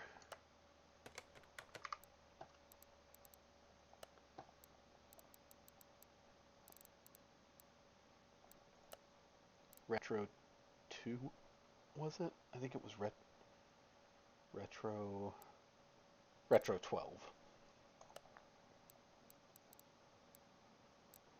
And we only need 2 of these because I was able to fix 2 of them. All right, now let's get our wheels together. I'm not going to put the wheels on the car yet because there's a bunch of the suspension work that still needs doing, but... What do you mean I don't... Oh. Okay. But we're going to get us some brand new tires.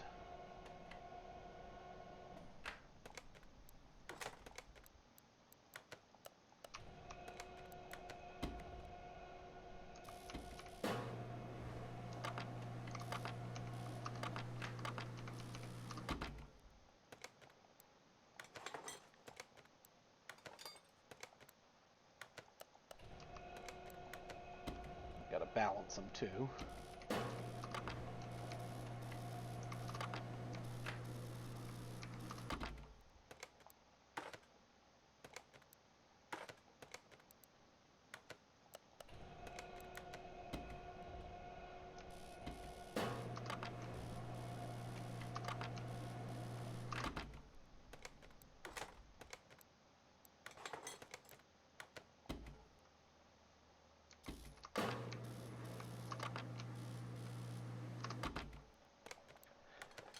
Alright, I'm going to take it.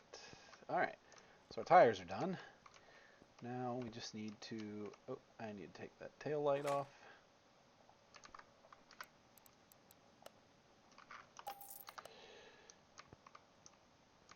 Alright, let's put all this stuff in the warehouse other than the tires, because all the parts that I have right now, other than the tire and body panels,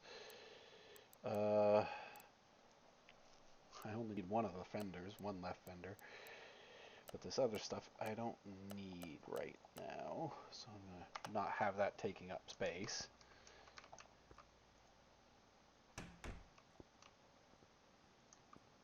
Alright, now let's tackle this suspension.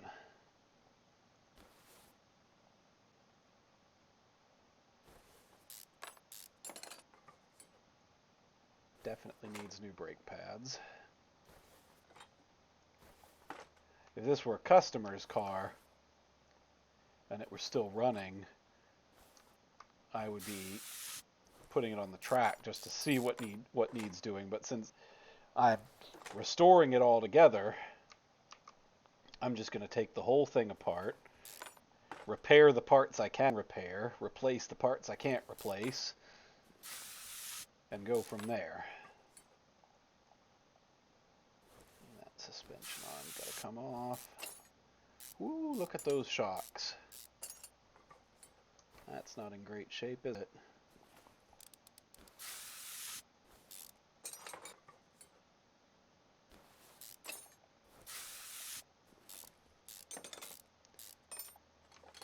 I'd be no good at this in real life, just so everybody understands that.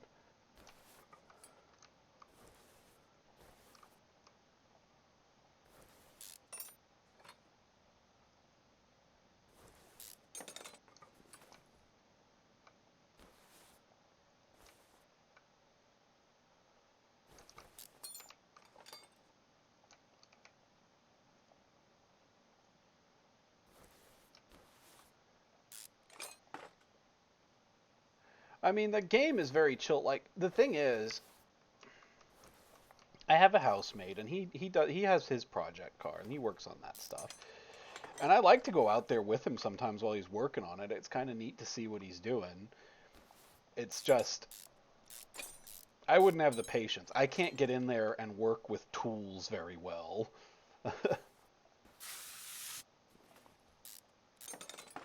In this, I can zoom the camera around, put it wherever I want, and just click on it, and I don't have to worry about the frame or the body of the car being in the way. It just lets me do it. In real life, you have to fight with it more often than not.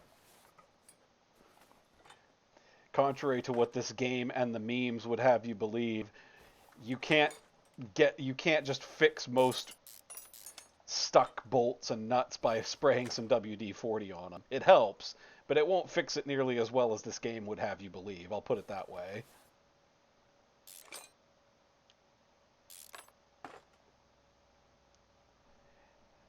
I live in... I can see you doing it and enjoying it. The college where I used to teach actually has... It's a community college, but it has a very respected motorsports program. We actually have a NASCAR track here where I live. So the college where I worked actually had a lot of people in the garages and stuff. So they had an actual motorsports program that is pretty well respected. All right, so that's the front suspension. Let's take the exhaust out. Might as well get the drive shaft while I'm down here.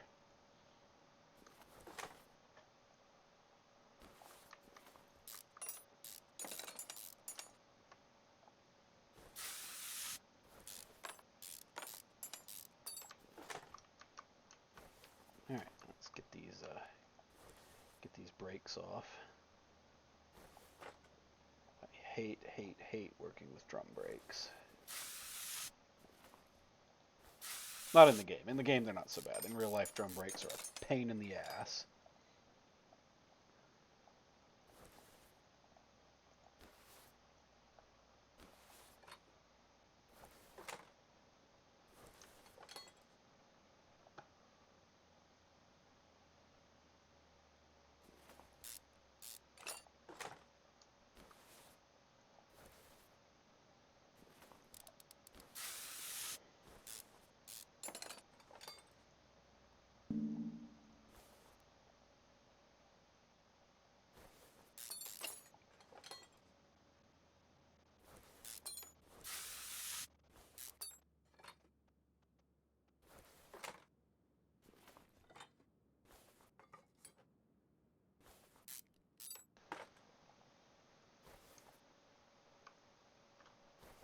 Might be able to repair these brakes. We'll see if I can get these fixed up on the brake lathe.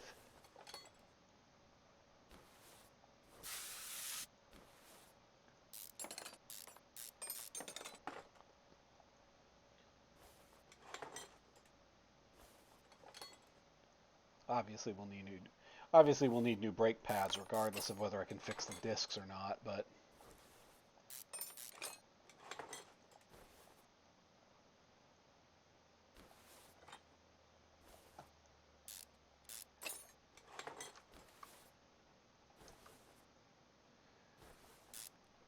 that fuel tank looks real grody too. I'll just go ahead and pull that off while I'm under here.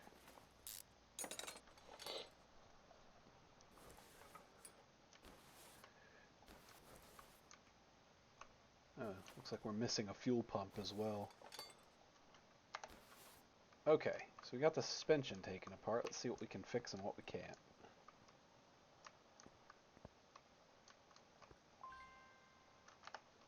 That's not what I need. I need that one. There we go.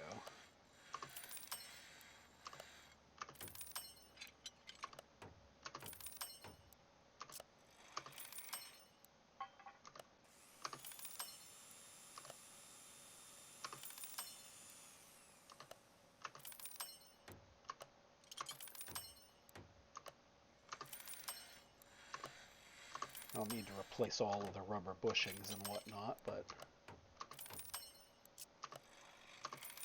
whatever we can repair will be cheaper than replacing.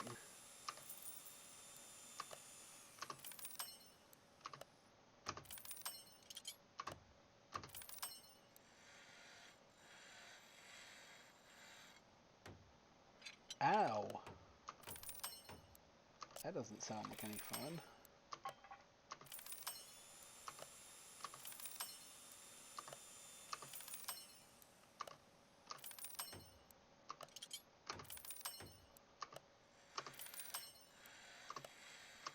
Ah!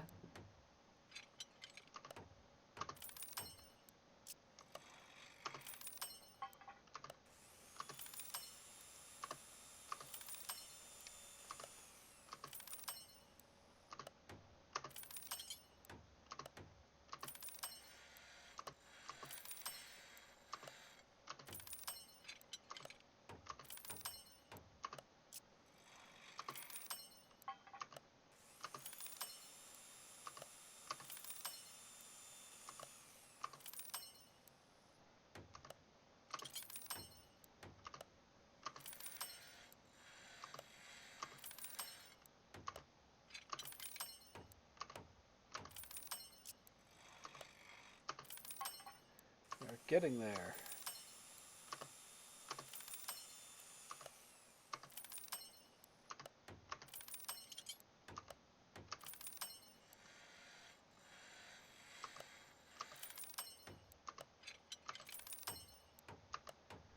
I feel that. It's not the years, it's the mileage. Okay, let's go to the brake lathe.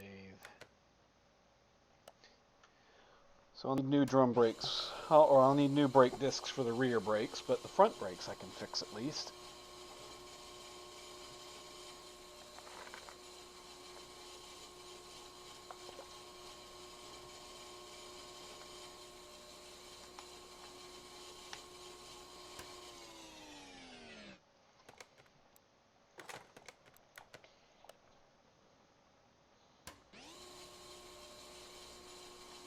unpleasant sound that makes.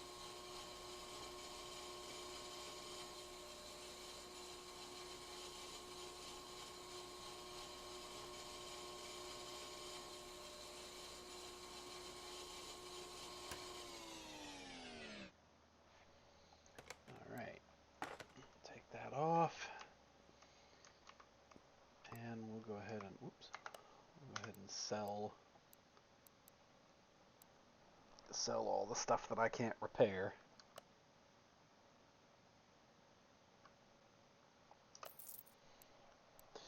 Which is most of it, truth be told, but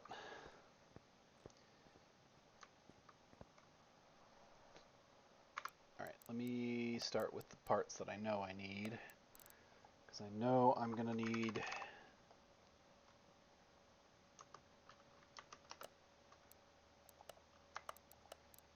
4 of those, 12 of these, I think. If I have extra, I have extra. We're going to need tie rods.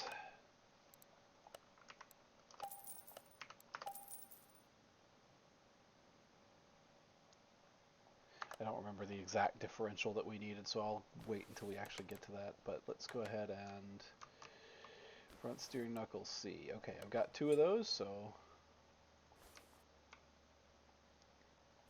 I think we repaired that cross member too. I will also need the sway bar and the sway bar links. Front sway bar B.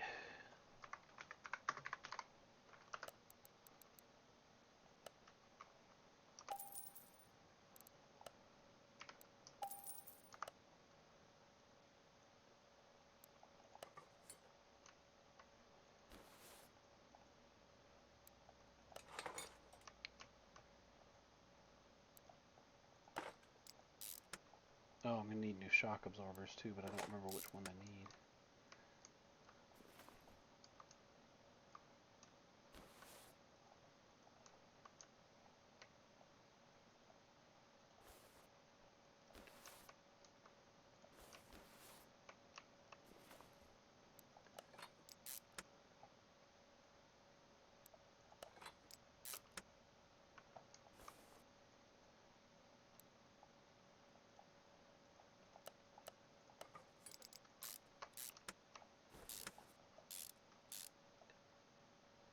Double wishbone shock absorber. Okay. Let's get that. Let's get those parts, because that I need.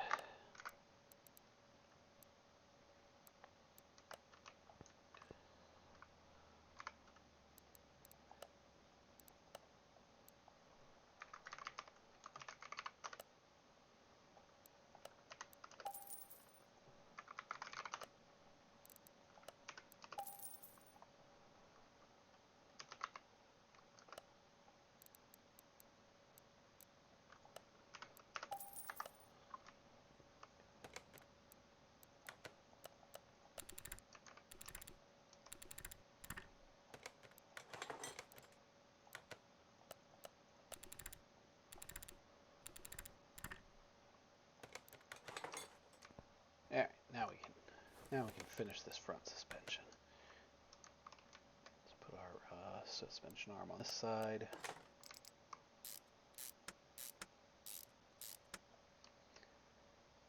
Put our shock absorber on. Put the sway bar in place.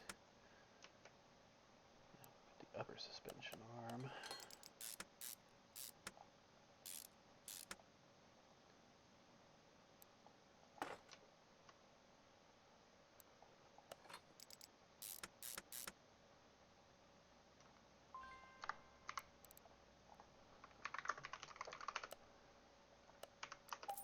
Okay.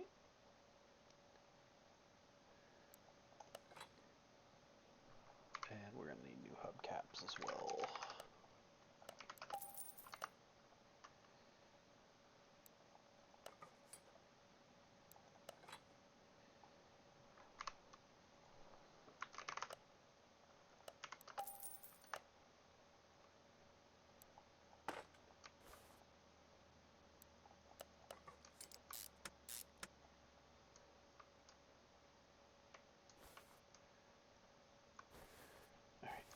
the other side.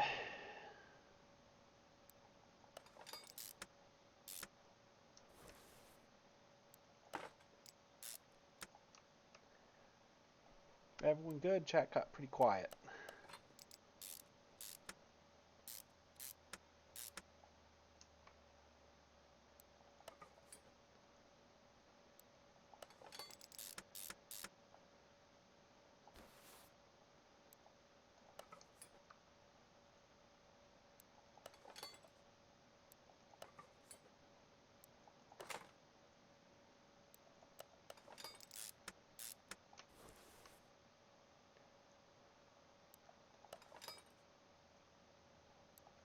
Steering racks and the tie rods. We just got to get the other side. Well, if you need to go get something to eat, don't feel like you gotta stick around.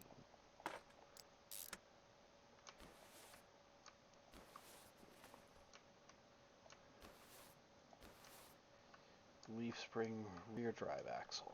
That's what I need.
I'm going to leave the drive shaft out now. I'm going to leave the drive shaft out because I'm going to need to take the gearbox out, I'm sure. So I'm just going to leave that drive shaft out for the time being.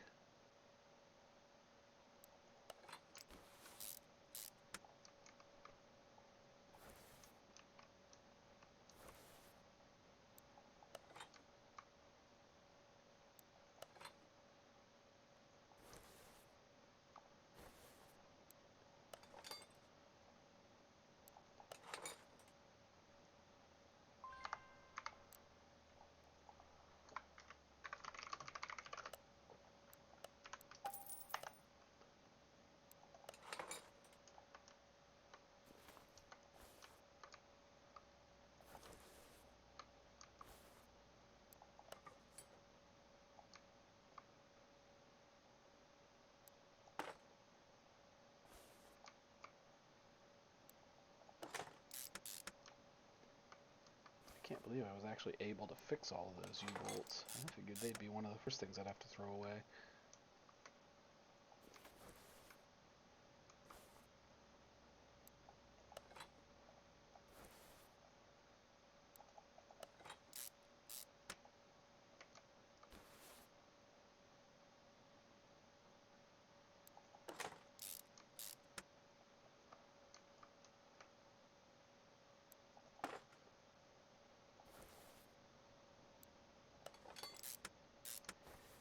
Alright, we're nearly done with the suspension back here. Alright. Now let's get the exhaust. Actually, I'll do the exhaust. No, I'll get it now. I'll leave the front exhaust pipes off, but I can get the other stuff. V8 overhead valve. Let's get those from the tuning shop.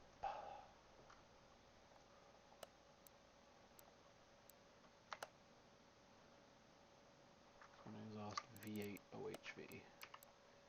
So we need 2 of those.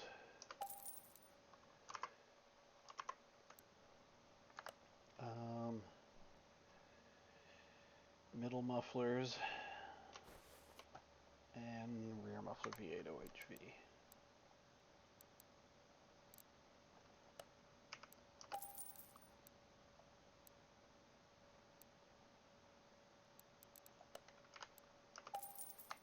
Okay.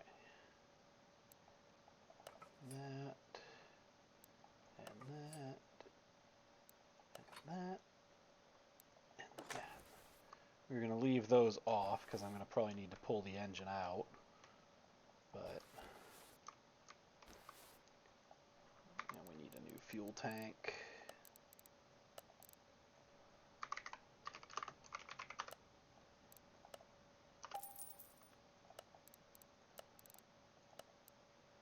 And a new fuel pump. Because we didn't actually have a fuel pump in this car. It was missing. But now we have one. Alright, that finishes the suspension, so we can go ahead and put the wheels on now.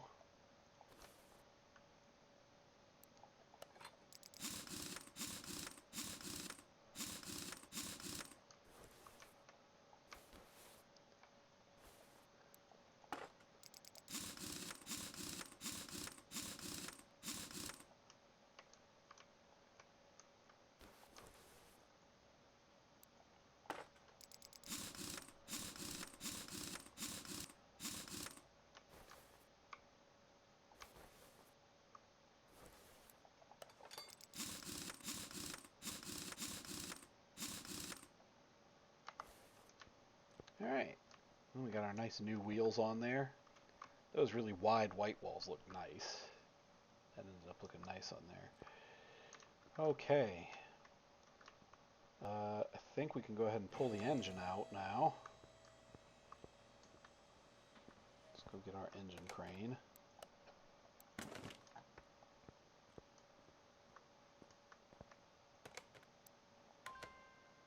Oh, I have to take the gearbox out. Oops. That's fine. I left the drive shaft out specifically for that purpose. I just didn't realize I had to do that before I pulled the engine out, but I suppose it makes sense that I would.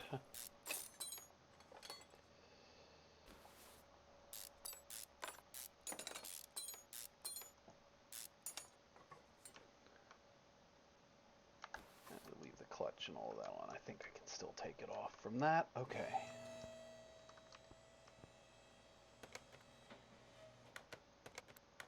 There we go. Alright, so we got the engine out. Let's take these fuses out as well.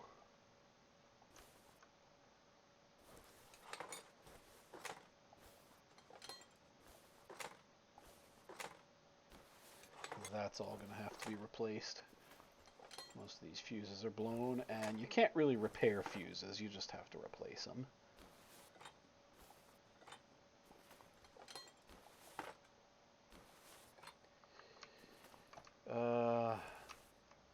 Goodness gracious, it doesn't look like we even have brake servos.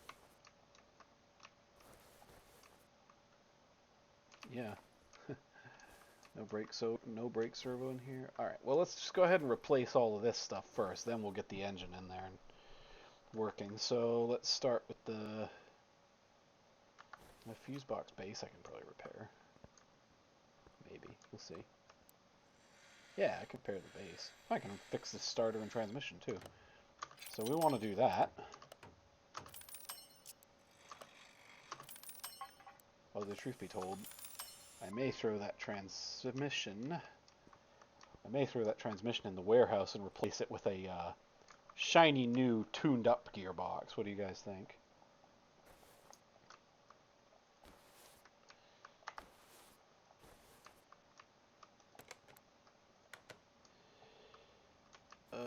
Okay, we need radiator C.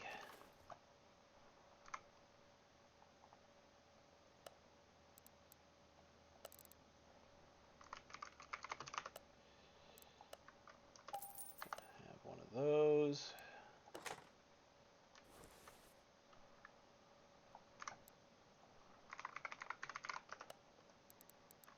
We need one of those. And we need one of those.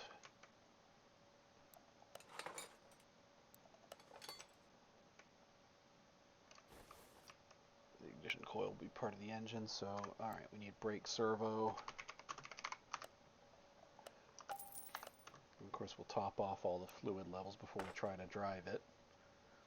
Not going to rebuild this entire car and then not drive it, right?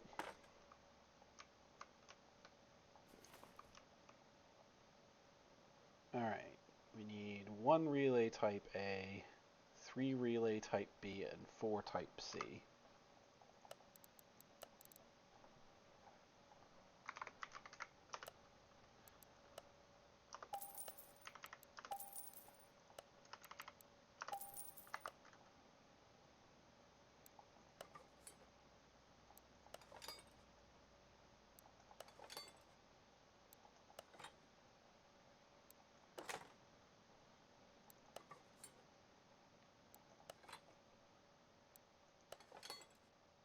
Fuse, okay, medium, fuse A.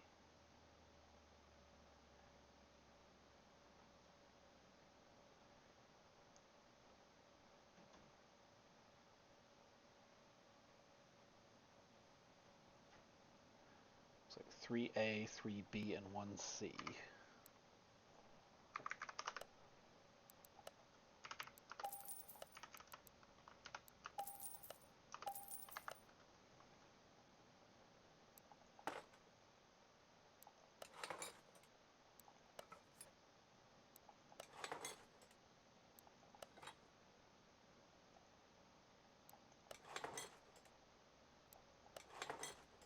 Alright, now we need the fuse box cover, because we don't actually have one of those. Whoop, that's not what I meant to do. Alright, there we go. Oh good, and I don't have to put the clips on it. Alright, so that covers the engine bay work other than the engine itself. Can I put the exhaust? No, I can't. Alright. But we can lift it up and we can put those exhaust pipes in now.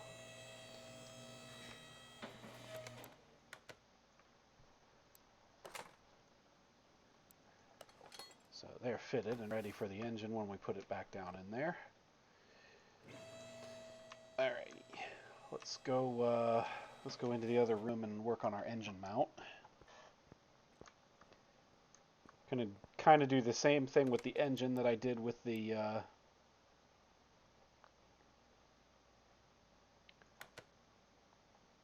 we have a V8 2 carburetor overhead valve. We're going to basically do the same thing with this engine that I did with the suspension. We're just going to take it completely apart, repair what we can, and rebuild from there. Repair what we can, replace what we can't. This engine has, unlike the suspension, this engine has a lot of parts that are just missing. Like one of the exhaust manifolds is missing. There's no ignition coil. So there's a lot of stuff here that's just missing. And they just kind of stripped it down for parts, and one of the engine head covers is not even there. So this engine's going to be a bit of work, but it'll be satisfying. We'll get some tuning parts for it.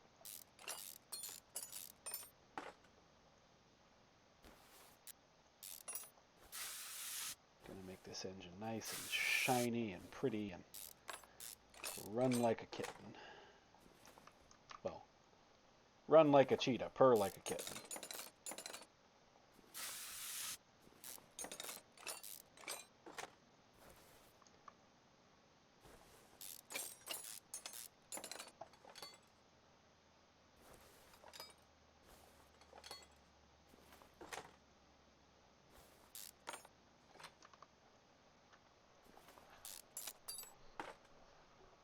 Power steering pump. I think I had one of those in the warehouse.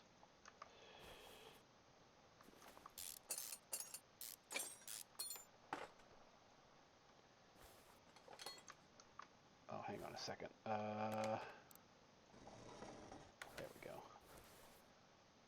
Yeah, I was afraid of that. These pistons are shot to hell. Yeah, that water pump can probably be fixed. These pistons are done, though. Look at how corroded that is. Might be able to do something with this crankshaft, though. It doesn't look too bad.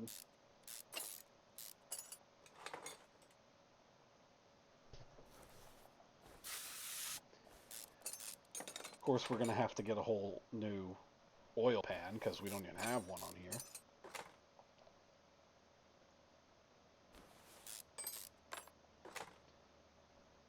get these rod caps off.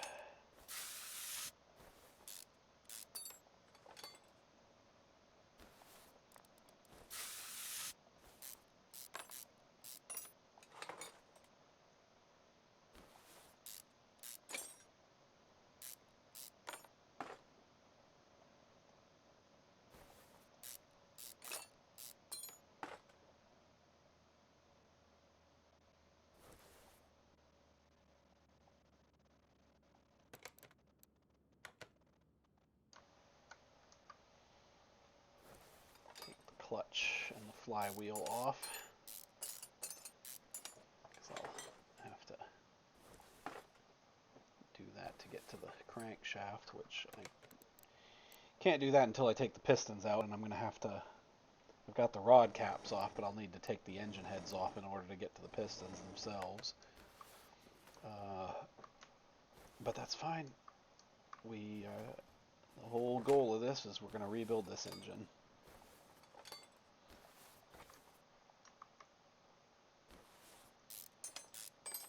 Now, this engine head cover doesn't look too bad, it's just the other one's missing.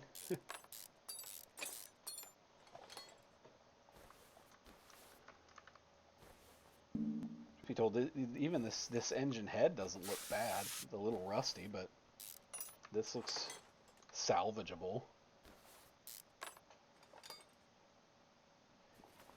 My housemate's current project car is a 1975 Chevy Malibu. It doesn't have the original engine, but the Malibu body itself, like, it's got a different engine in it from what came in factory, and he's put a new transmission in it, because oddly enough, the transmission that was in it was an automatic, and he put a manual transmission in it. But the big thing was it's a 75 Malibu body in decent condition. It's not painted, but it's in decent condition. And he only paid $500 for it, so. Granted, he's put quite a bit more than that into it since then. But what am I missing? Why can't I take this piston out? Did I forget one of the rod caps? Yeah, I did.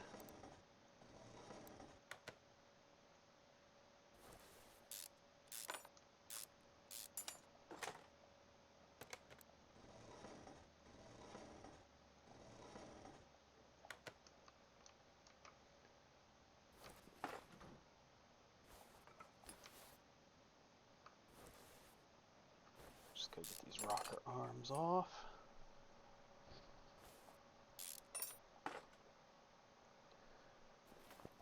Of course, for this one, I gotta take off the exhaust manifold, because this side actually has one. The other side should have one, but it didn't.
wonder if I can repair this engine block.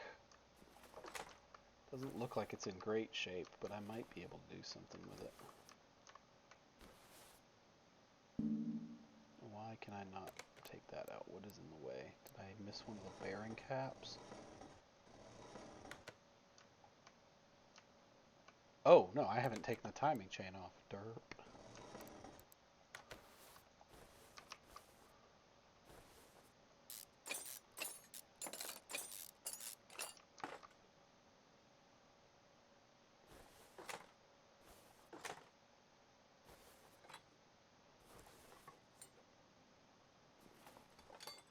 Alright. Yeah, no, I'm going to have to replace that engine block. That's beyond repair. Okay, let's see what we can fix.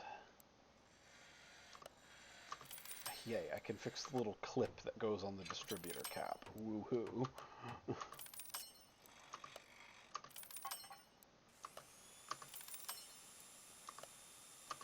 That carburetor can be fixed. Although I'll probably replace the carburetors. But, still good to have them in my warehouse. But the carburetors, I can probably get nice, fancy, tuned up ones.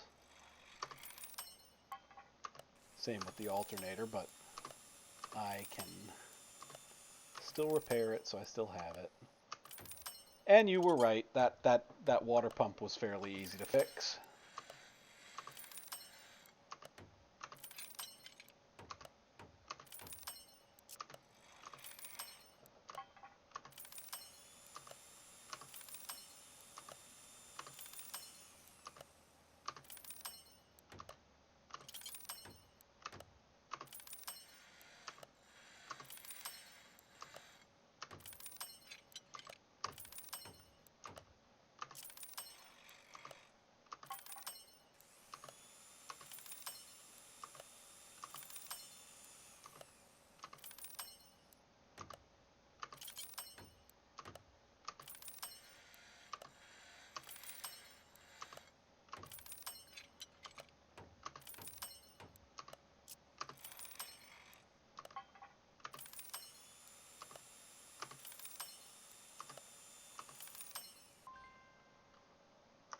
Alright, that's all we can fix engine-wise.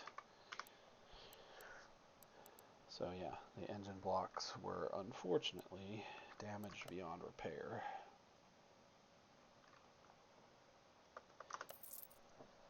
So we need a new block.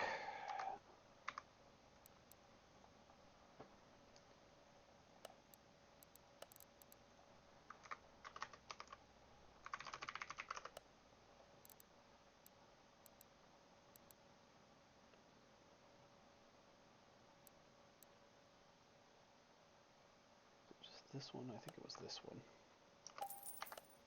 Hey, excuse me.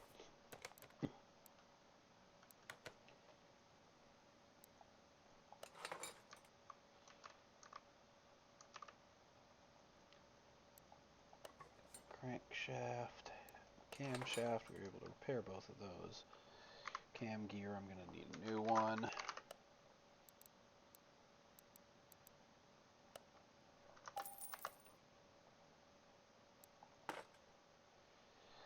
Timing chain, going to need a new one.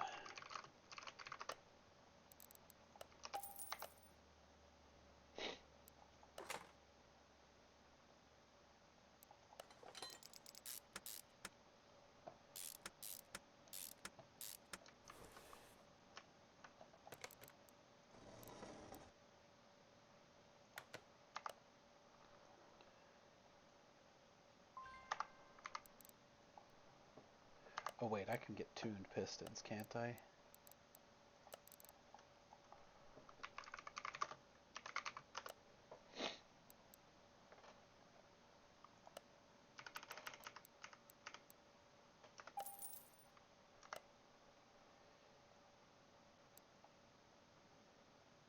Oh, I need piston rings.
Oh. Alrighty, we getting there.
Alright. There's that.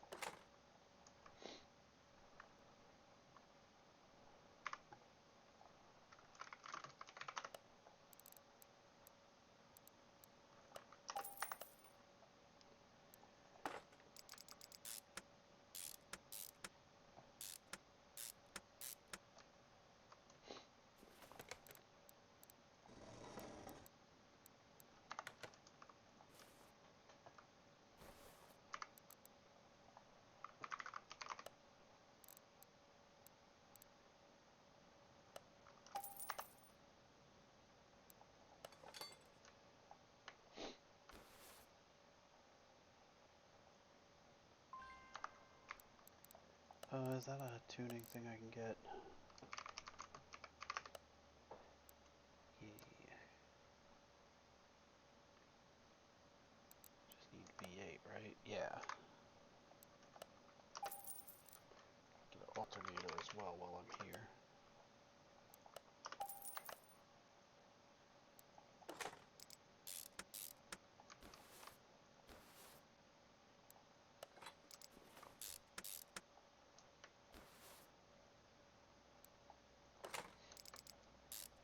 Yeah, that water pump cleaned up just fine.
That was one of the things I couldn't fix.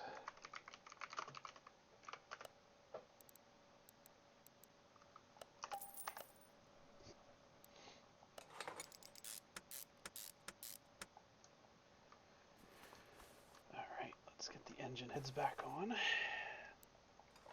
the cylinder heads on, get the rocker arms, all that good stuff.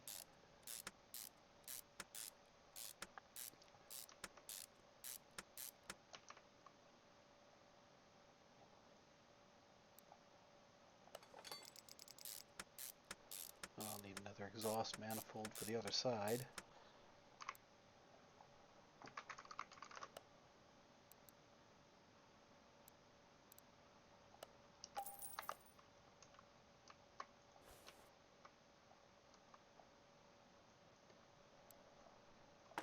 Sleepy time, huh? If people feel comfortable falling asleep to my stream, I'd say I've done something right.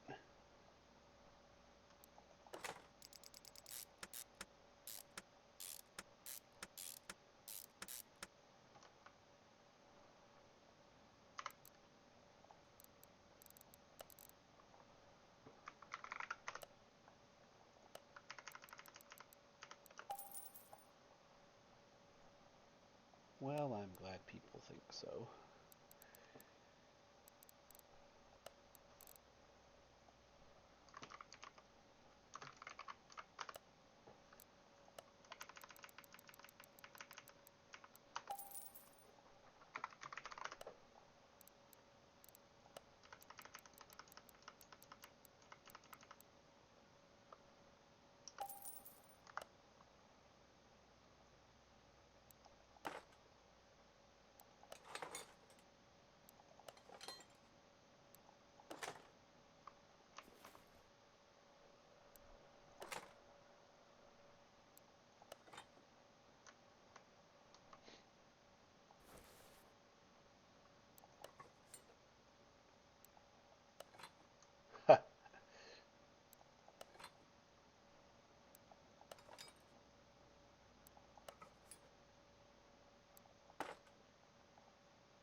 I'm not very good at reading expressively.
I don't have a distributor, do I?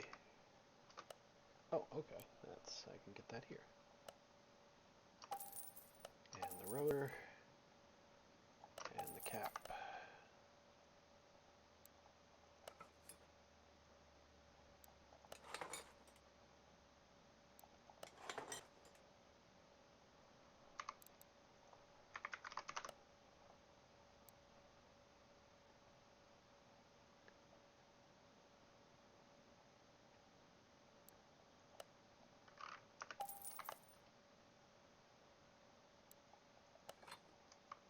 Oh, I also need an engine head cover for that other side.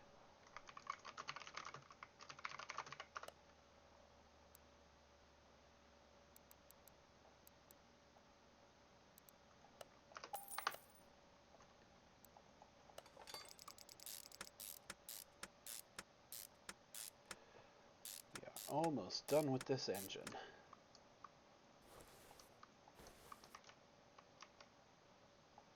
Oh, wait, I have to put the clip.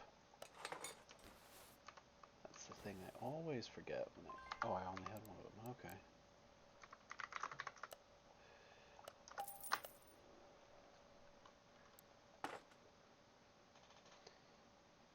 Do I have that? Yes, I do. Oh, can I get that tuned? Hang on. Let me see if I can get a tuning version of that. Oh, I can get better exhaust manifolds, too. Let's do that. the intake manifold.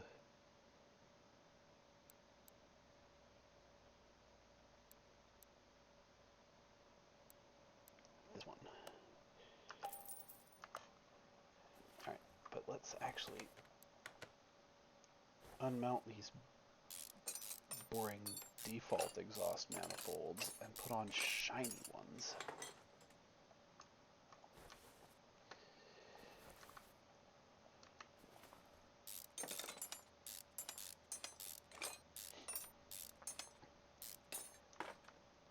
It's a scientific fact that engines run better when the parts are shiny.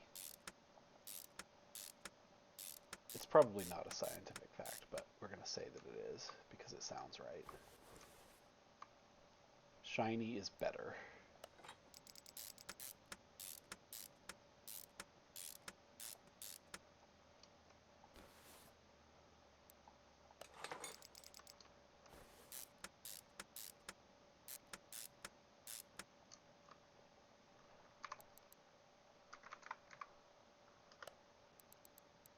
Carburetor.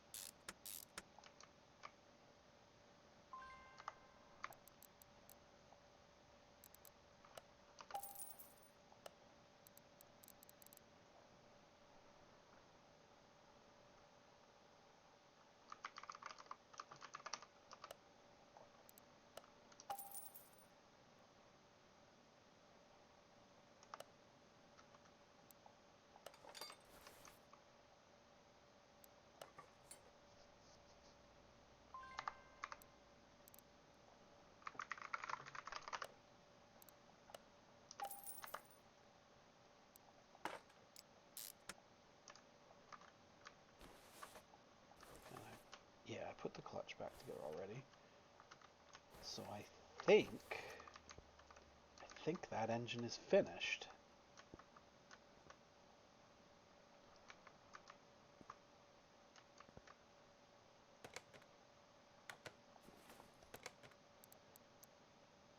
So let's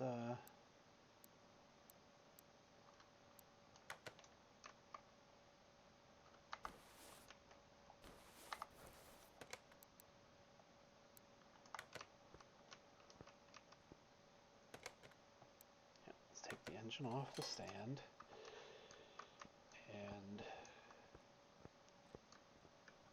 we'll go ahead and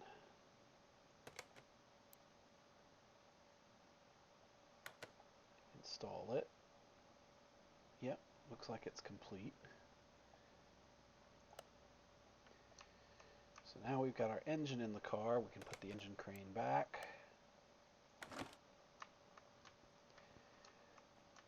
Alright, now let's get to work on the body. Oh, I didn't take this door off. I need to repair that.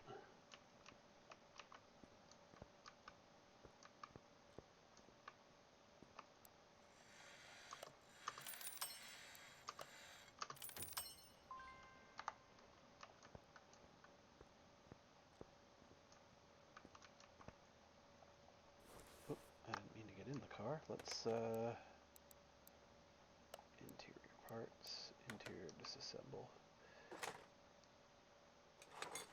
Seat 3 leather C. Steering wheel 15.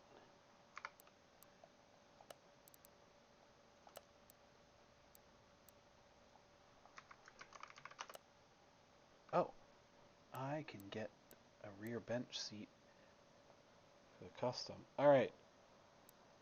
What leather do we want? Do we want white, black, or brown?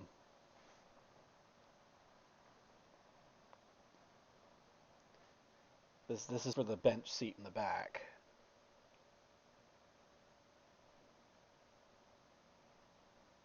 Black. Well, we got 2 for black. Okay, yep, we're saying black. Let's go with that then.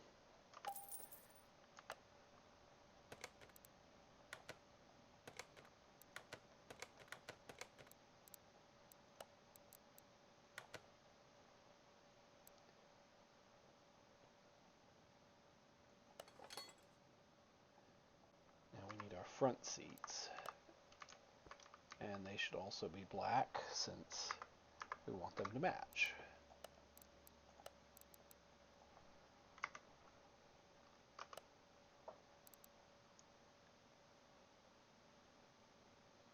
Seat 3.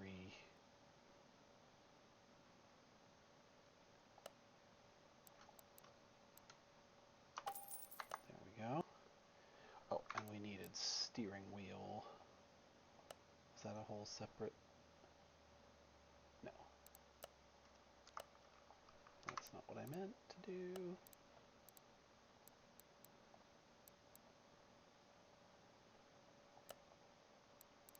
Oh, I do need to put the gearbox in the...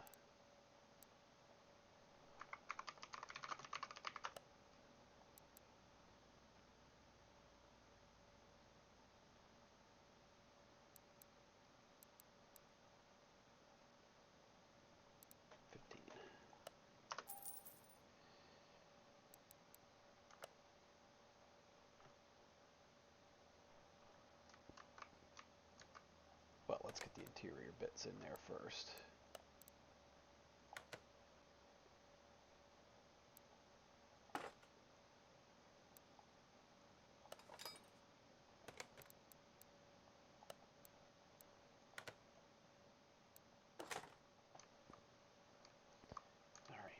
Alright, now let's lift her up.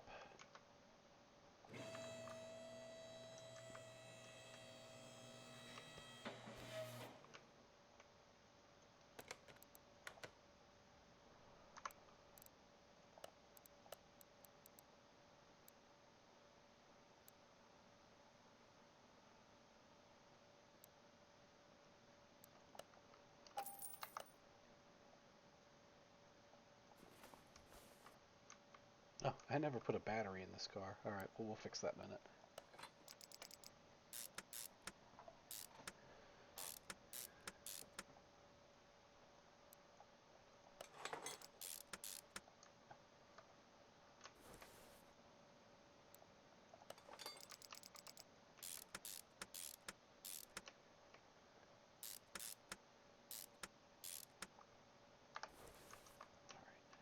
Alright, the work underneath the body is done.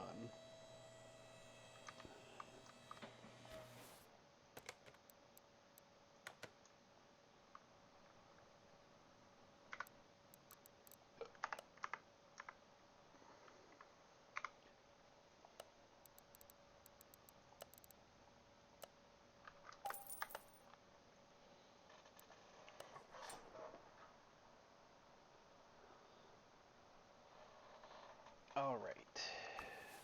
That leaves us with just the body panels to do at this point, and the windows. So let's go ahead and put that in assemble mode. I don't have a front right door. I have the fenders. Let's just put on the parts that I have, and then we'll worry about the stuff I don't in a minute.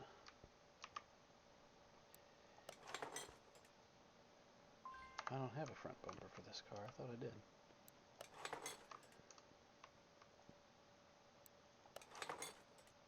Rear bumper I have. Yeah.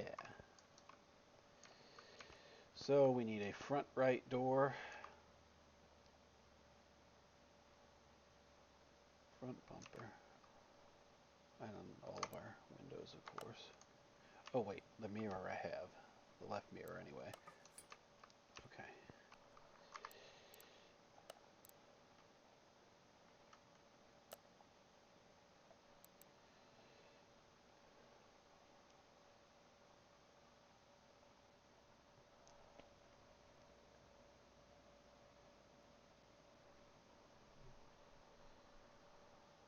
Here's our Del Rey custom.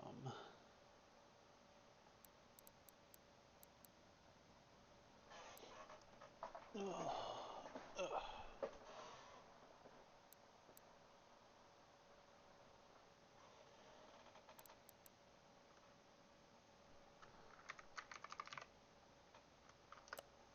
There we go. Front bumper, front right door. We need all of the glass, so I'll just grab that. Right side mirror, we need headlights, tail headlights. And I think that was it.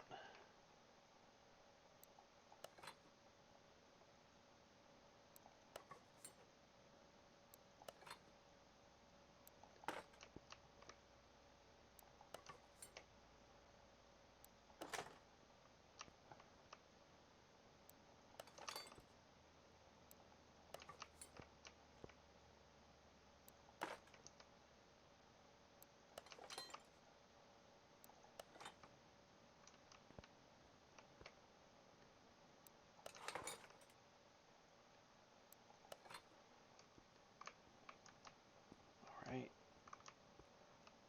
Yeah, I put the glass in there.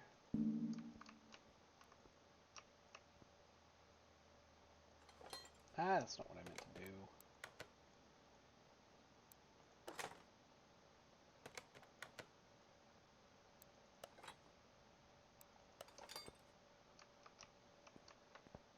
I think that's done in terms of the actual rebuild.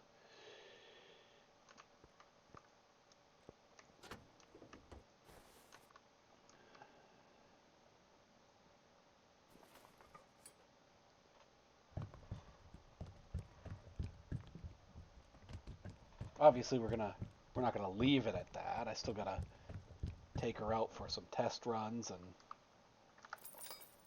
put a new coat of paint on it and all that good stuff.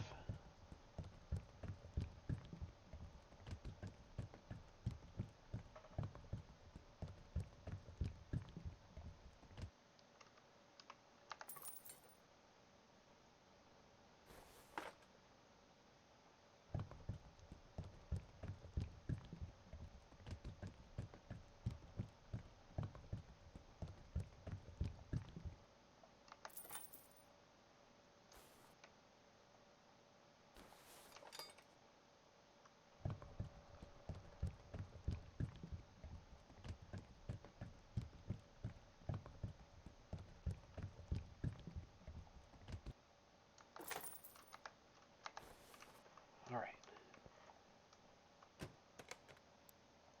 Now, let's move it to the test track, test path. See how it does. We can align the headlights and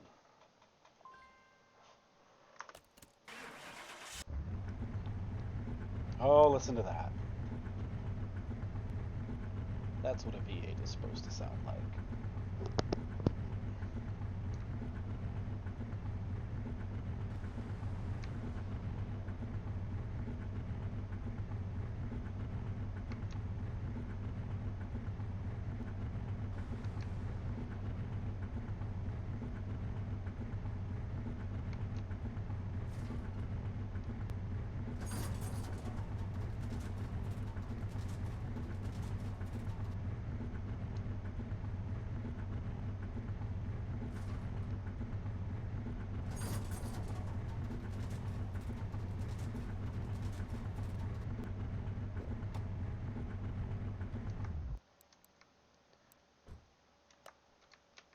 Alright, everything looks good on that.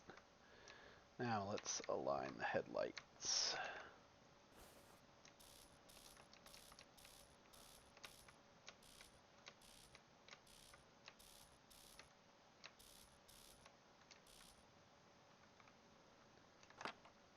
There we go. And we're going to do our wheel alignment.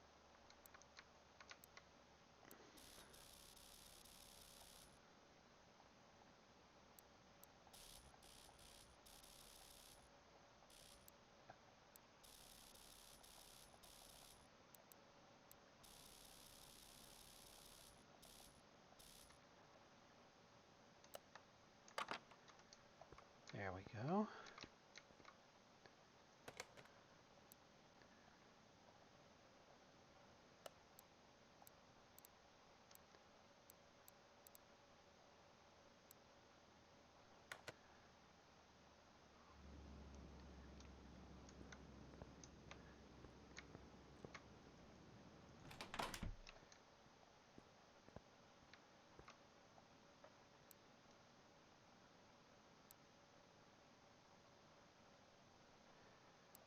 Now let's go to the test track, see how it does.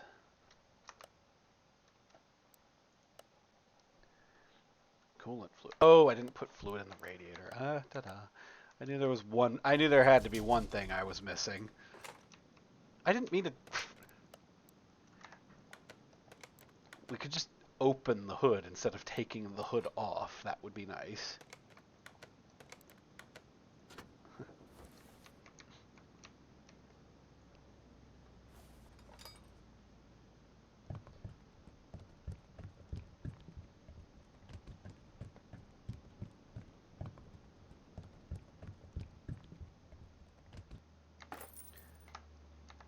Alright, now we have coolant in there.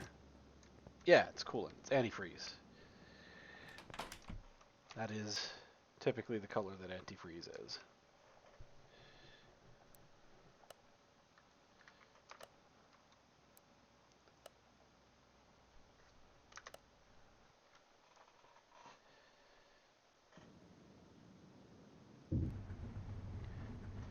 Alright. Now we're just going to give it a quick little test drive.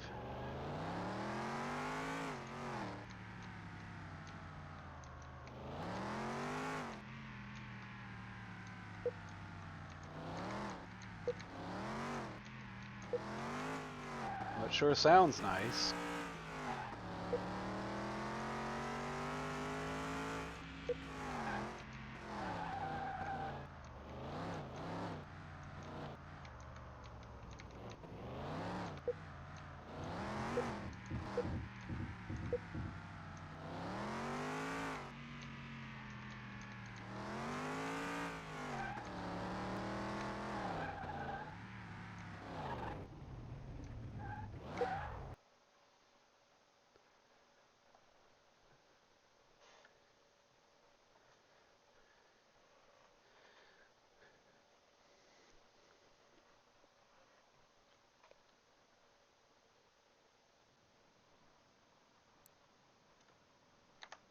Everything looks good.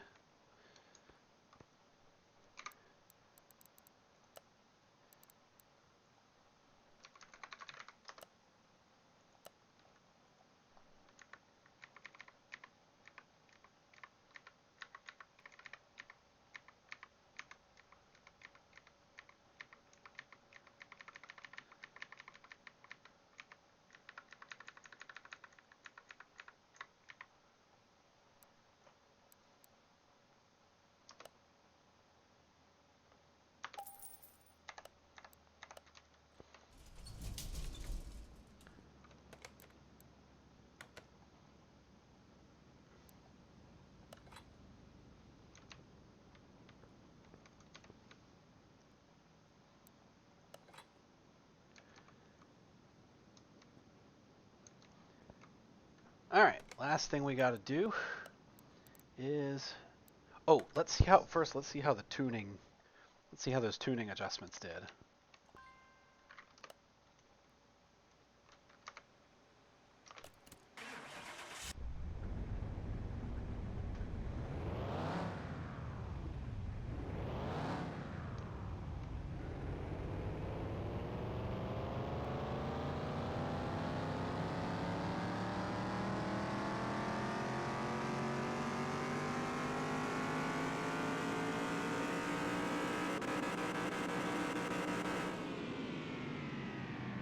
Yeah, we gave it a 186 extra horsepower.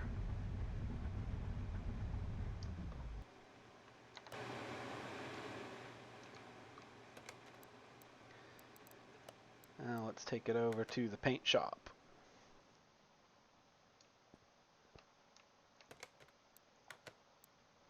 Alright, how do we want to paint it? I can do...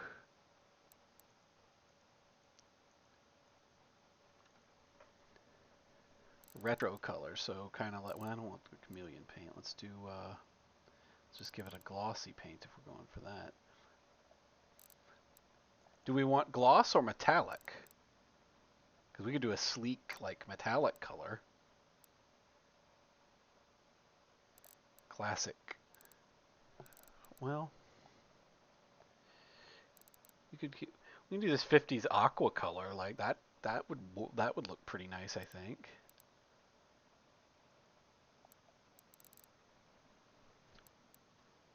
Does it have any? Okay, these are the factory colors available. It came in a metallic black.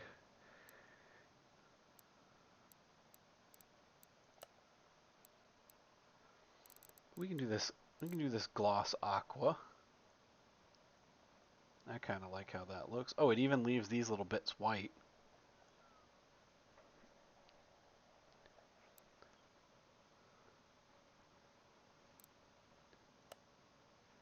What kind of livery can we give it?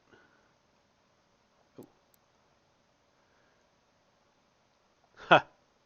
Over the California look.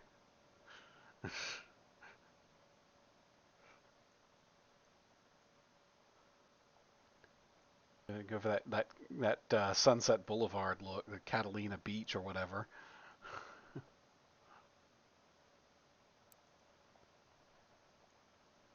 Kind of like that.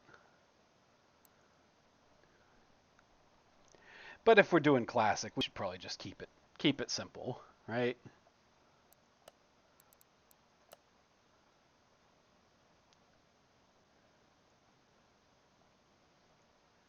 What do we think? Do we just like it plain glossy aqua like this?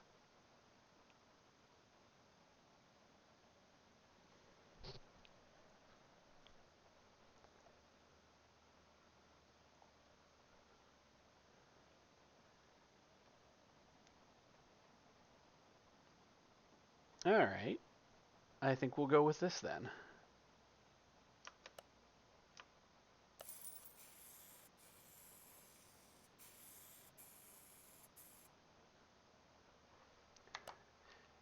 So that's done. Now let's move it out in front of the garage.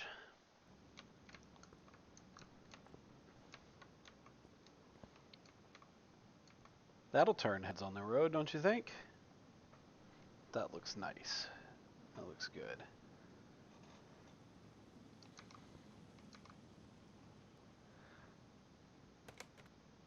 How much could I sell it for?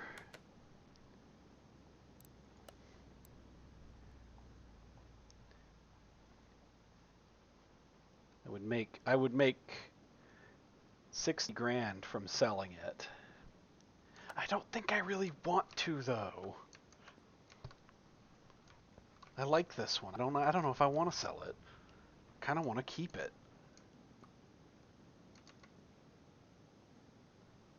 I think I'm going to keep this one. Let's send that one to my parking garage. All right. Yeah, but that's okay cuz I can sell this hot hatch when I restore that. And I'm sure I'll get a good amount for that too. I've still got plenty of money to do that restoration with, and even if I didn't, I could just take some odd jobs and make some money. But I can make up the money for both cars by probably just selling this one car, and I'm probably not going to get attached to this one because this isn't body style that really does much for me.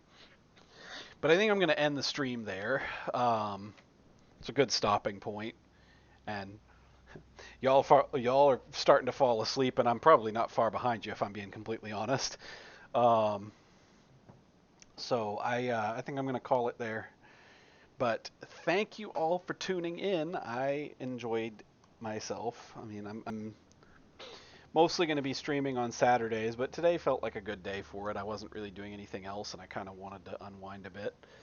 So you'll probably see more of these impromptu streams from time to time when I'm not too busy for it. But thank you all for tuning in. I hope you all have a wonderful night. I will see y'all later. Bye-bye.